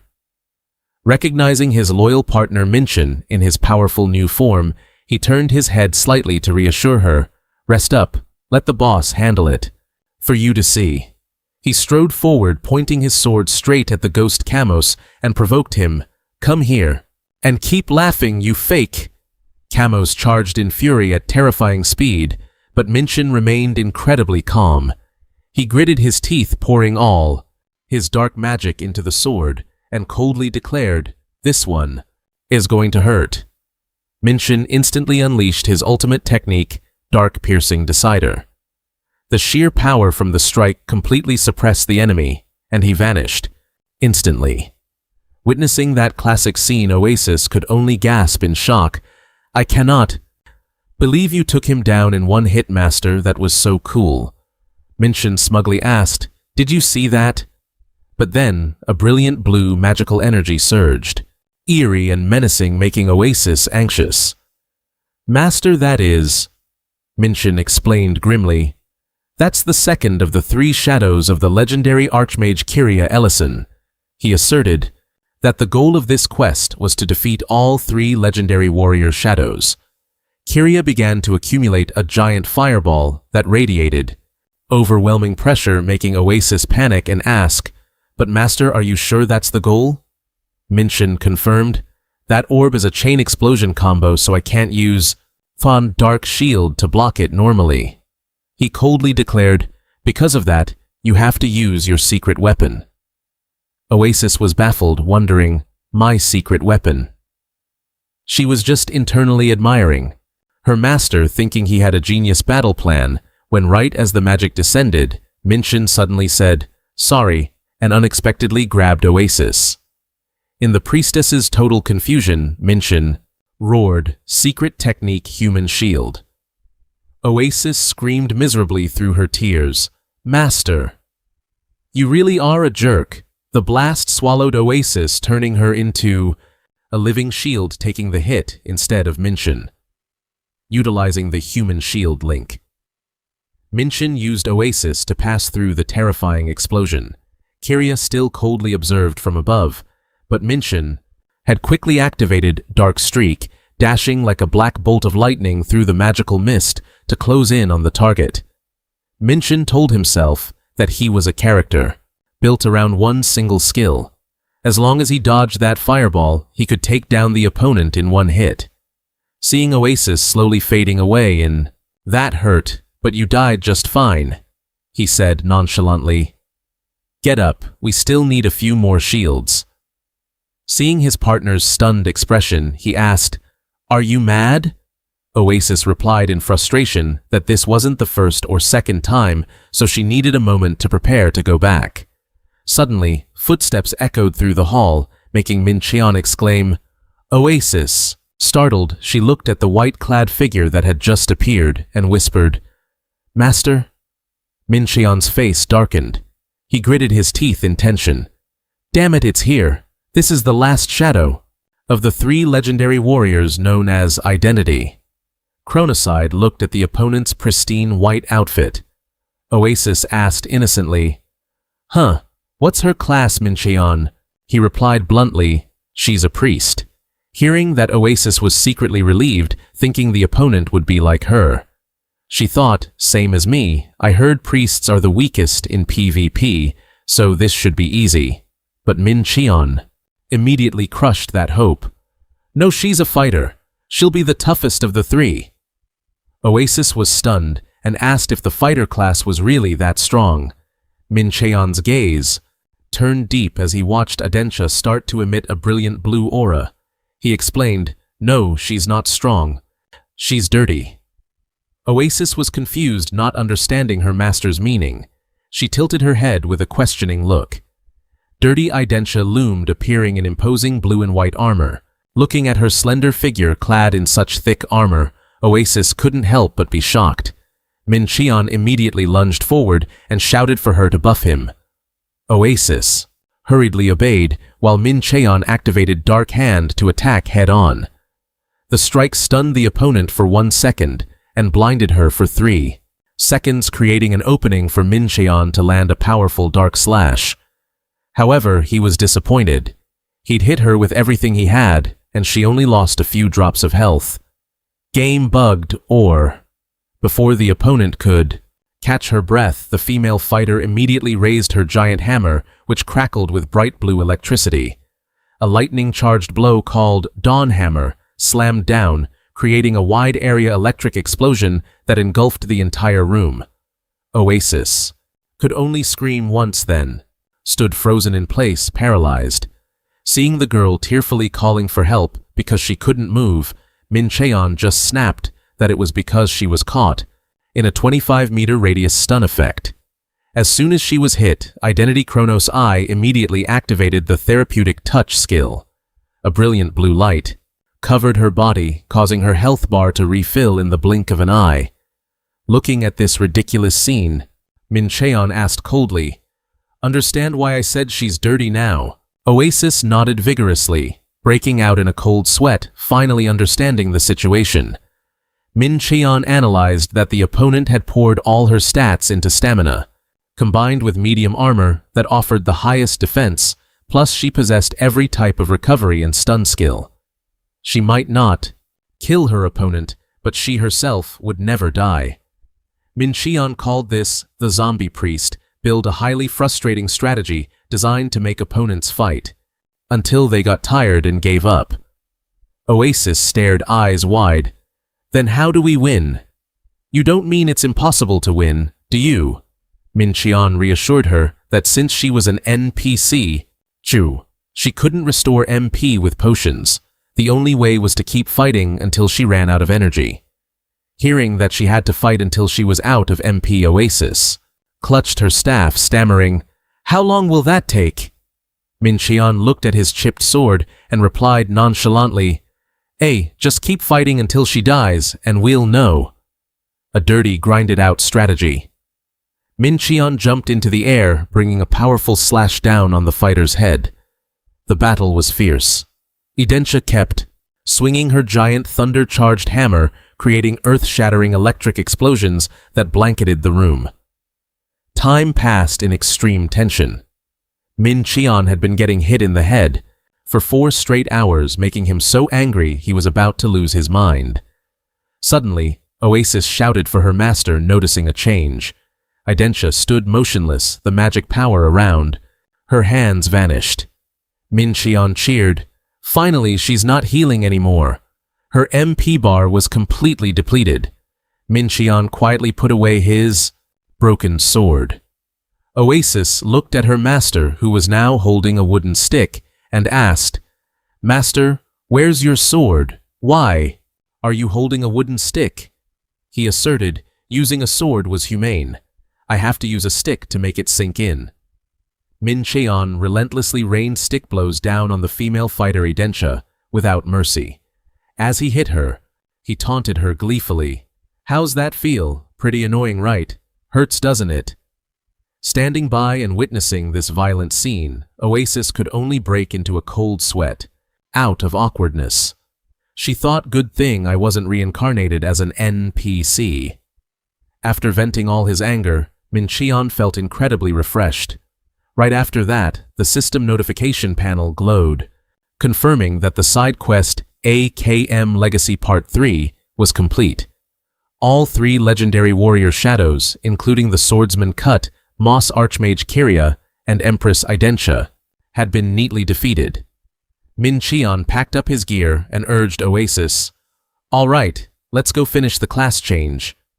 Looking at the opponent gasping for air on the ground, Oasis folded her hands in prayer. "Hope you reincarnate peacefully, sister, and stay away from the wooden stick." On the way, Min-cheon didn't stop complaining about the bizarre settings in this world, from people fighting recklessly to mages who only knew one move, Fireball. He continued muttering about how frustrating it was to face a zombie priest just now. Oasis curiously asked, "If the NPCs are already this weird, surely real players must have even more deranged playstyles." Min-cheon glanced at her and said, "Later watch the video of last season's martial arts tournament to see the truth for yourself." This made Oasis secretly wonder if it was a serious martial arts tournament or a competition for perverts. Min-cheon explained that it was those unexpected and bizarre playstyles that created a special appeal for the duels, helping Wing Online develop into a world-class esports discipline. Oasis walked silently behind him, looking at her master's back, and thought to herself, "We are seriously breaking this game." She wondered if deep down, he was actually having fun or not. The two returned to the magic circle where the priest of the Dark Church was waiting. The old man laughed smugly, congratulating them on passing the trial. "I knew you could do it." Min-cheon crossed his arms confidently. Easy as pie. It made Oasis speechless, fighting for 4 hours and calling it easy. The priest declared loudly, "From now on, Min-cheon will be the leader of the Dark Faith's forces with the rank of Legion Commander." The system continuously displayed notifications, congratulating Min-cheon on completing his second-class advancement. Now he had officially unlocked a series of new content, such as base development and building his own Legion for the Dark Faith. Min-cheon also received the perk of fast travel from the lower city to the Dark Faith base. He needed to go to the base immediately to receive further detailed instructions. Min-cheon explained to Oasis calmly, his own guild. For the Black Faith, Min-cheon also received the fast travel perk from the lower city to the Black Faith base. He needed to get to the base immediately to receive further detailed instructions. Min-cheon casually explained this to Oasis, explaining that this was a new feature unlocked after his second job advancement, and ignoring the confusion about what strange headquarters he was talking about. Min-cheon just flashed a mysterious smile and said, "You'll understand when we get there." With his encouragement to spread his infamy across the continent, the priestess immediately set off with him. As they returned to the Min-cheon lower district, he suddenly called out, "Hey Din!" The cloaked figure in black, who was strolling along, suddenly froze. He growled in annoyance at someone having the audacity to call him by name, but the moment he realized it was Min-cheon waving at him. "Long time no see, old friend. Do you still remember how that felt?" The dark mage Din was so shocked he nearly collapsed. He immediately knelt on the ground and kowtowed respectfully, shouting, "Greetings, Commander." Oasis, witnessing this scene, could only break into a cold sweat, thinking the old man must still be traumatized by that horrific massacre from before.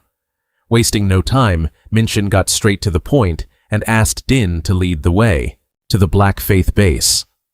The old dark mage hurriedly confirmed, "Big brother, you've come to the right place," and respectfully invited them to follow him. Din led them to a dilapidated wooden structure. Oasis began to feel like something was not right. She nervously wondered to herself, "Where on earth is this?" Din nonchalantly reached out and opened the secret wooden door right before their eyes. As the door swung open, a scene that was neither funny nor tragic appeared, making Oasis scream in horror. A secret latrine. The system had chosen the location very conveniently. Inside, a man who was busy answering the call of nature jumped in shock and started shouting and cursing for having his privacy violated. Minchin could only cover his face and groan in extreme embarrassment. A system notification appeared asking if he wanted to activate the base. Minchin gritted his teeth, regretting that he had previously randomly set the base entrance location only for it to land in such an awkward spot. A stream of deep purple magic suddenly erupted right in the middle of the narrow entrance. What's with the smell? Why so tense? Minchin could only grit his teeth and let out a "damn it," while Oasis next to him was holding her nose, her face deathly pale from nausea. She moaned in agony, "Master, I don't think this is okay at all." The two had no choice but to shut their eyes and hold their breath as they jumped straight into the pitch-black swirling hole beneath their feet. As soon as they stepped out of the portal, Minchin began retching uncontrollably. He roared in utter disgust. "What the hell?" Oasis didn't fare much better. She coughed uncontrollably and had to pinch her nose tight to keep that horrible stench from clinging to her. After regaining her composure, Oasis looked around the vast space in confusion and asked, "Master, where is this?" Minchin at this moment had regained his solemn expression, his crimson eyes gleaming with depth as he introduced, "This is the base where the Black Faith Army is stationed. This is the lower district branch of the Black Faith headquarters." Before their eyes appeared a massive wooden fortress with towering watchtowers. Suddenly the sound of rapid footsteps echoed, accompanied by a respectful greeting. "Welcome, Master." Two girls with vibrant pink hair appeared and introduced themselves as Alpha and Beta, the managers of this place. They offered to guide their new master on how to operate the base.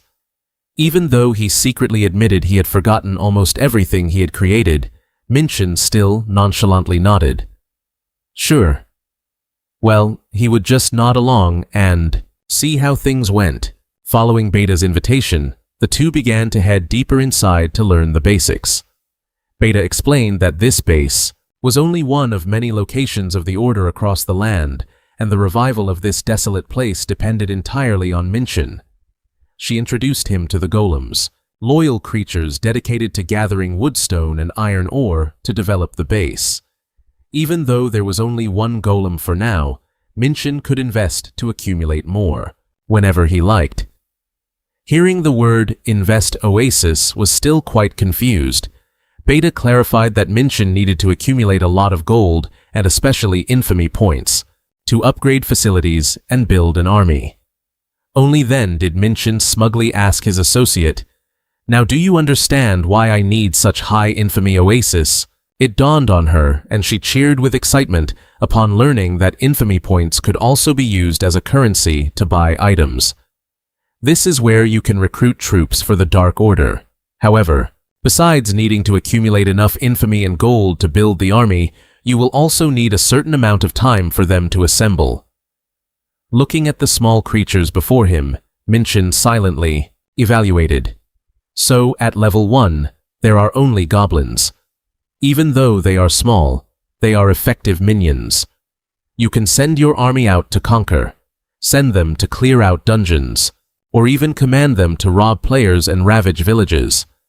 Fighting monsters will help you earn gold, while attacking other players will be the key to increasing your infamy points. However, the manager also issued a warning. You may fail if you assign your army tasks that are too difficult, and you will lose some of your soldiers. Therefore, careful consideration before dispatching them on missions is extremely important. And finally, but also very importantly, that is the command tent. Here you can issue every command related to this base. Stepping inside, Minchin received absolute respect from the managers. So, Commander, please issue your orders. Looking at the chair upholstered in red velvet, placed in the center, he sat down leisurely and commented with satisfaction, "Not bad, I like it. Is this what being born at the finish line feels like? Even the seating is top tier." Starting from zero, again completely in Minchin's style. Witnessing this scene, Oasis stood frozen in amazement, wondering how her master, even while sitting on A rickety old chair in this desolate base could exude the aura of a majestic king. With cold eyes and an ambitious smile, Minchin softly asked, "All right, where should we start?" Back in the gloomy lower district, the Toot Nim was approaching two players who looked bedraggled. He mocked them. "I'm quite surprised you guys have survived in this lower district for this long, with that pile of rags you call gear." Right after that, Nim began his familiar sales pitch. He clapped his hands loudly and advertised the cheapest prices in the land, guaranteed 100% safe, installment plans available. He rubbed his hands craftily, asserting this was the best deal they could possibly find, and urged them to trade gold to become stronger. Ignoring their blunt refusal, "Beat it, we're not buying anything," Nim persisted in clinging to them. He leaned in close, acting mysterious. "This isn't an offer I give to just anyone. You guys can pay with enhancement stones instead of money." Facing the player's suspicion as to why someone at the max level would need enhancement stones, Nim quickly offered a convincing argument. He analyzed that if he sold them on the exchange, he would get hit with commission fees, so he was willing to offer them at a friendly price.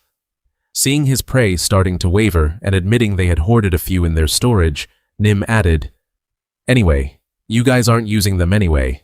Sell them," offering a friendship price. He saw his prey starting to waver. Once they admitted to having a little bit tucked away in the warehouse, Min continued to push. "You guys aren't using them anyway, so just sell them. Just use that money to upgrade your gear or something." Seriously, this is straight out of a pyramid scheme script, and yet the two players are still sitting there, wondering if they should actually go for it. Meanwhile, from high above, a mysterious dark shadow had been quietly observing the entire scene as it concluded. Nim was giddy checking his loot. 24, 46, 68, 80. I've exceeded my quota again today. The boss is going to be so happy. But his joy didn't last long. He realized someone was tailing him. Nim panicked and sped up, trying to lose his mysterious pursuer, who was just leisurely walking along behind him. Nim kept cursing under his breath. "What the hell is wrong with that guy? Why won't he stop following me?" Confident in his skills as a thief, he pulled off some parkour jumps across the rooftops to shake his tail. But just as Nim landed, a cold voice rang out right in his ear. "Exactly, you idiot!" A massive punch sent Nim crashing to the ground. He trembled, curling up, stuttering as he pleaded, I was just following orders. So is buying enhancement stones illegal now?" The mysterious figure demanded, his voice hardening as he ordered the cowering Nim, "Take me to Akasa. I have a few things I need to ask him personally." Nim slunk ahead, leading him deep into a dark wooden basement. "I don't know if you've got guts of steel, or if you're just plain stupid. Do you really think our base is unguarded?" He shouted. "Hey, get in here!" A swarm of henchmen emerged from the shadows. The leader smugly challenged, "Why don't you try touching me, huh, brat?" The mysterious stranger just sighed, thoroughly unimpressed. He slowly removed his disguise, his gaze turning icy as he drew his sword from its sheath. "Pathetic people like you are always the ones bullying others in these games." Having his pride wounded, the masked man shrieked, "Pathetic, you son of a—" He immediately ordered his goons to swarm the guy. Get him amidst the thick dust. He remained calm, observing every single move of his opponents. To him, these small-time thugs were nothing. They weren't even worth the effort. A strike so powerful, it knocked his opponents unconscious instantly. The remaining henchmen stood in shock, suddenly realizing the identity of the man standing before them. It was Ken, the runner-up in the first PvP tournament, the monster who specialized in hunting down bounty hunters. Fear washed over the others when they realized they were facing a bloodthirsty killer, a notorious player. Everyone froze. A loud shout rang out, making Akasa's henchmen stagger back in confusion. From behind the leader, Akasa stepped out, looking unfazed. He couldn't hide his surprise as he blurted out, "Wow, it really is Ken, haha. Long time no see, right? Still haven't quit the game." When was the last time we met? Last year I thought you'd retired because I hadn't heard a single thing about you lately. Though his words were sugary and welcoming, inside Akasa was trembling with fear. He cursed inwardly, wondering why on earth Ken was looking for him. Without letting him recover, Ken cut straight to the point. Why are you suddenly hoarding such a massive amount of enhancement stones? Akasa forced a laugh, making excuses that he'd just been painstakingly saving them up because he had a hunch their value would skyrocket when the Season 6 update dropped. He nonchalantly insisted it was all thanks to his sixth sense. But then Ken dropped a bombshell that made the air feel suffocating. Have you heard the news? The GM stream has been fired. Hearing this, Akasa clicked his tongue, acting as if he'd already known. He mocked, GM stream ended up like that because he didn't know how to run the game. He suddenly remembered something and asked with curiosity, You really hate GM stream, don't you? Ken's eyes darkened, his expression twisting with killing intent as he smirked.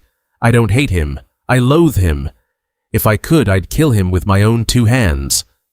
The sheer hatred radiating from Ken left Akasa and his goons frozen in place. Breaking out in a cold sweat of terror, Ken slowly placed his hand on his sword hilt. But Akasa, you were very close to him, weren't you? The question made Akasa jump, and he started frantically denying it. Close to stream. What the hell are you talking about? Ken strode forward every step, thundering against the floorboards with overwhelming presence. He exposed the secret that among the villains monitored by the GMs, Akasa had the most connections to stream. Now Akasa's face drained of color. He gritted his teeth and admitted it in frustration. Wait, are you talking about that lawsuit? Fine. If you want to call it a connection, be my guest. Damn it. Ken coldly exposed the truth about the former director's unexpected leniency. He dropped all charges against you. Why do you think he did that? He pierced Akasa's wavering eyes, analyzing that stream. Had missed a once-in-a-lifetime chance to wipe out the thieves at the lower city to set an example for others. Akasa desperately tried to justify it with his own pathetic past. I went to the main office in Korea and begged him to drop the charges. He grumbled, asking if Ken had come all this way just to dig up old history. But Ken firmly insisted, No, I'm here because I believe there's a much deeper link between you and stream. He figured Akasa was being too hasty in trying to end the conversation right there. Right, getting cornered like a rat, starting to sweat, huh? Ken began to lay out the hard evidence. Regarding the abnormality in his behavior, he noted, the exact moment GM stream was fired, you suddenly started going crazy, buying up enhancement stones while before you never touched them. Ken mocked. A professional con artist like Akasa suddenly hoarding a strange item right after stream left the company. He delivered an irrefutable conclusion. GM stream leaked it to you that they were about to become expensive. Why? Because he could use you to do something. Ken wondered what could make a director strike a secret deal with a cunning snake like Akasa. As Akasa stood silent in extreme tension, Ken stated firmly, Exactly. He needed an illegal deal, something under the table was going on. He knew full well that Akasa was the type who could get stream anything he wanted in this game, without the system ever noticing. Seeing his secret exposed, Akasa tried to keep a mocking grin. Goodness, you should go write a movie script. Before he could finish, Ken violently grabbed Akasa by the collar, terrifying him. Ken's eyes burned with hatred as he warned in a low voice, Don't underestimate my instincts, Akasa. I've waited years for a chance to pay back that scumbag. Do you think I couldn't sniff him out? He gritted his teeth and ordered the trembling man before him, Tell me where he is. Akasa struggled in vain, screaming at Ken to let go immediately. Akasa's patience reached its limit. He snapped, cursing loudly, I said let me go, you bastard. Akasa swung a dagger wrapped in searing flames. So you actually sniffed him out, huh? Ken growled through gritted teeth, looming over the trembling figure. Tell me, where is he? Akasa struggled in vain, screaming at Ken to let him go this instant. Akasa's patience had completely snapped. Fuming, he cursed and roared, "I said let me go, you bastard, right now!" With that, Akasa swung his blade, unleashing a scorching wave of fire. Ken moved to escape, but he wasn't someone to mess with. He dodged the surprise slash in a flash. Akasa gritted his teeth, seething, and growled, "Do you think just because I treated you with some decency that you have the right to ride on my coattails? Who do you think you are? Just because you took second place in some damn tournament from who knows when?" He continued with a sneer. "Now Ken, you don't even have the skill to hold your own in a tournament. You just wander around here killing casual players only to ruin your own reputation." Akasa leaned in and growled, "Honestly, Ken, this look doesn't suit you at all. You're really starting to annoy me." He pointed his weapon straight at his opponent, insisting that he didn't get to his current position by just sitting around and waiting for handouts. Facing those words, Ken kept his cold, indifferent expression and replied, "I'm not the one who came in second." That statement left Akasa stunned. "What?" Ken affirmed firmly. "I was the champion of the Season 1 tournament." Akasa gritted his teeth and shouted that Ken was talking nonsense, as it was clear he only took second place. Ken said in a low voice, explaining that his opponent that year had used cowardly, dirty tactics that should have gotten him disqualified on the spot. But GMR Stream just watched and didn't make a single impartial ruling. Akasa was struck with a realization. Is that the truth? Is the reason you're so obsessed with finding Stream because of that tournament ruling? That's right. A wise man can wait 10 years for his revenge. Heh heh. Ken slowly drew his sword, his eyes filled with darkness. "I'll ask you one last time. Where is GMR Stream?" He coldly threatened to kill everyone if he didn't get an answer. Akasa broke into a cold sweat, panicking and trying to deflect. "Geez, you don't have to be so dramatic about it. You old obsolete relic." Ken gave a crazed smirk. So, that was a refusal fine then. He stated that his only joy in this pathetic game was killing players. Akasa, losing his temper, lunged forward, shouting, "You're all talk." He grabbed him. A chaotic brawl broke out in the dark basement. Akasa laughed triumphantly, but the reality that followed was gruesome. Akasa collapsed, so to the ground.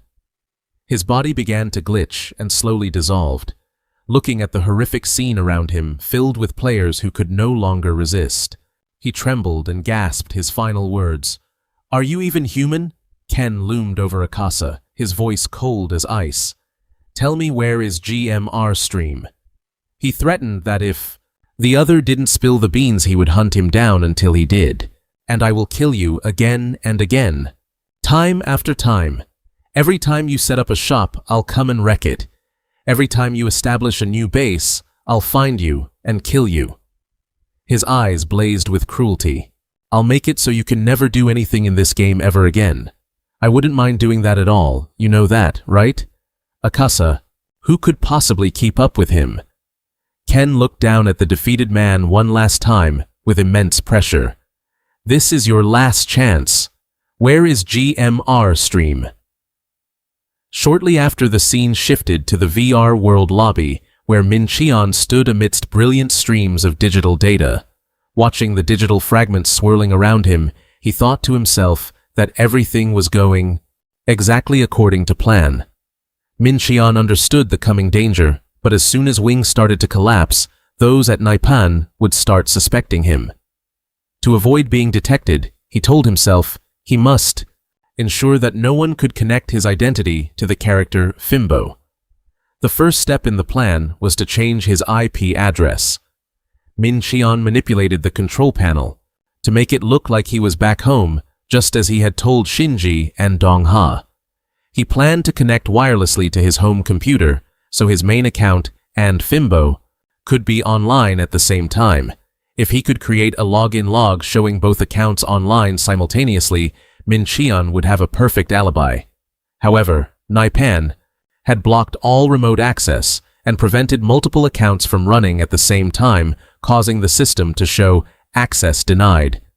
To pull this off, he had to break through the security system of The company.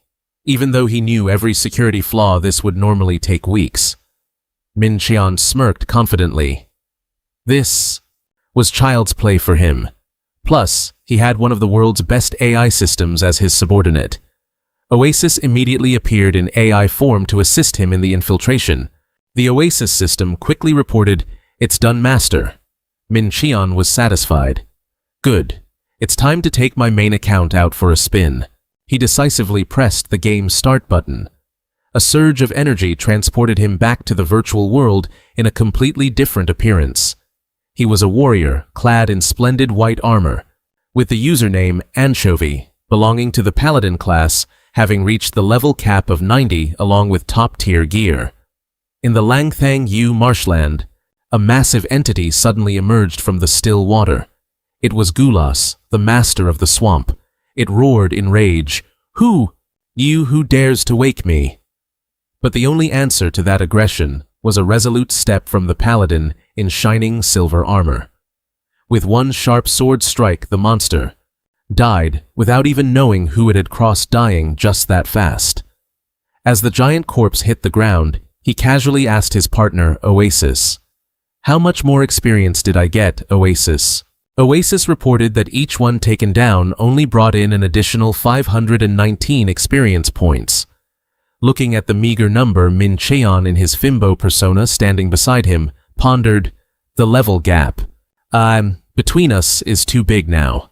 There's no point in teaming up anymore." Seeing Oasis still looking confused, he explained that he could idle both accounts at the same time, so switching back and forth between characters was a piece of cake. However, Min Qian also admitted it was a bit weird because he couldn't control them at the same time. Whenever he was operating one character, the other would just stand still.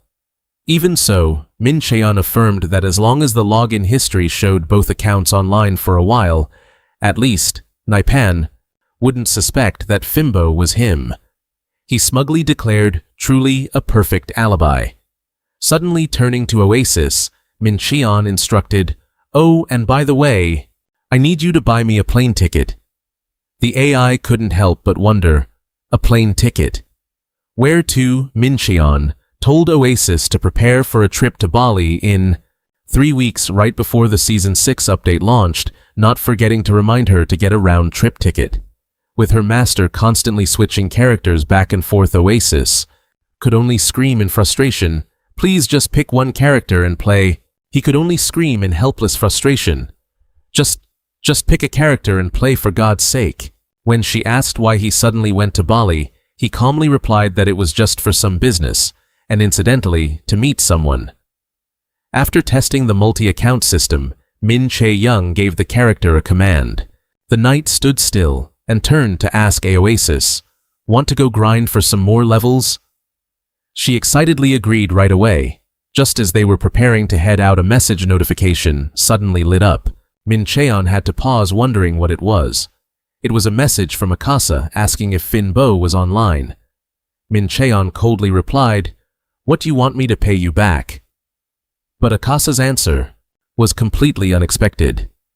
No, it's not that Ken has found me." Hearing that name, Min Cheon's expression shifted in shock. Ken, the hunter of hunters. Akasa frantically reported the situation. "It's an emergency. Something huge has happened. Ken knows your account ID now." Min Cheon smirked skeptically, asking, "Did you tell him?" Akasa nervously swallowed, a lump in his throat, admitting his mistake and apologizing because Ken had completely destroyed their base. Contrary to the other's anxiety, Min Cheon seemed quite calm. "Forget it, it's fine. Let me handle him." However, Akasa didn't forget to leave a haunting warning about the terrifying look in that hunter's eyes and told him to be careful. Finbo responded to the warning with just a soft laugh. It seems this guy is also very confident when talking about his formidable opponent. Isn't he? Min Cheon secretly assessed Ken. He's still the same as ever, hasn't changed at all. His eyes glowed, full of schemes, as he realized that this situation might actually work in his favor. The scene shifted to the wandering forest, where a caravan was slowly moving through the dead of night deep in the woods. A mysterious merchant appeared and warmly welcomed everyone. "Welcome everyone. Let me introduce myself. This is my 3rd season operating as a merchant. Let me show you the way." Seeing they had a high-level escort leading the way, the merchants couldn't help but feel excited. "We'll definitely get there safely for sure. We're so lucky today." Seeing the bustling crowd, OACs curiously asked her master, "What are those people doing?" Min Cheon calmly explained, "They are merchants, people who make a profit by buying local specialties and reselling them between cities, because those specialties cannot be put into an inventory bag and can only be placed on a carriage, and since they can't use teleportation gates, they are forced to drive the carriages themselves over a long, arduous distance. Earning money, really, takes blood, sweat, and tears, everyone." Min Cheon added that this journey was inherently full of dangers, from wild monsters to NPC bandits lurking for goods, and even boss monsters roaming the main fields.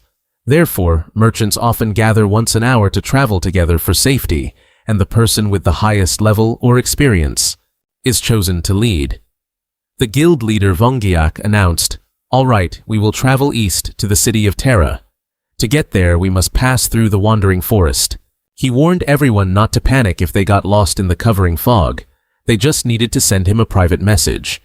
In this wandering forest, there are 5 field bosses. They are very strong, but they will not attack unless provoked, so absolutely do not touch them. After a clear, unified shout from the group, Oasis remained full of questions. But master, why are we traveling with these merchants?" Min Cheon smirked, revealing an evil grin. On a background of blazing red text, "Parasitic Campaign," he revealed his true scheme, which is to use these merchants as bait to eliminate those field bosses. To each their own, they hunt for specialties while he hunts for bosses. A win-win situation, really. The carriage train silently entered the thick, foggy forest. Suddenly, successive jarring explosions echoed, shaking the very ground. The merchants looked around in a panic. "What's going on? Is it an earthquake?" In the midst of the chaos, one player's eyes widened in horror as they realized the terrifying truth. It was a boss. A field boss. A giant entity with the appearance of a withered ancient tree, its eyes glowing with golden fire, emerged from the shadows, radiating an overwhelming pressure that engulfed the entire caravan. The leader, Viba, hurriedly reassured everyone that this was just a level 70 field boss and it wouldn't attack voluntarily if not provoked. Hearing that, the crowd breathed a sigh of relief, knowing they weren't strong enough to take on such a fearsome thing.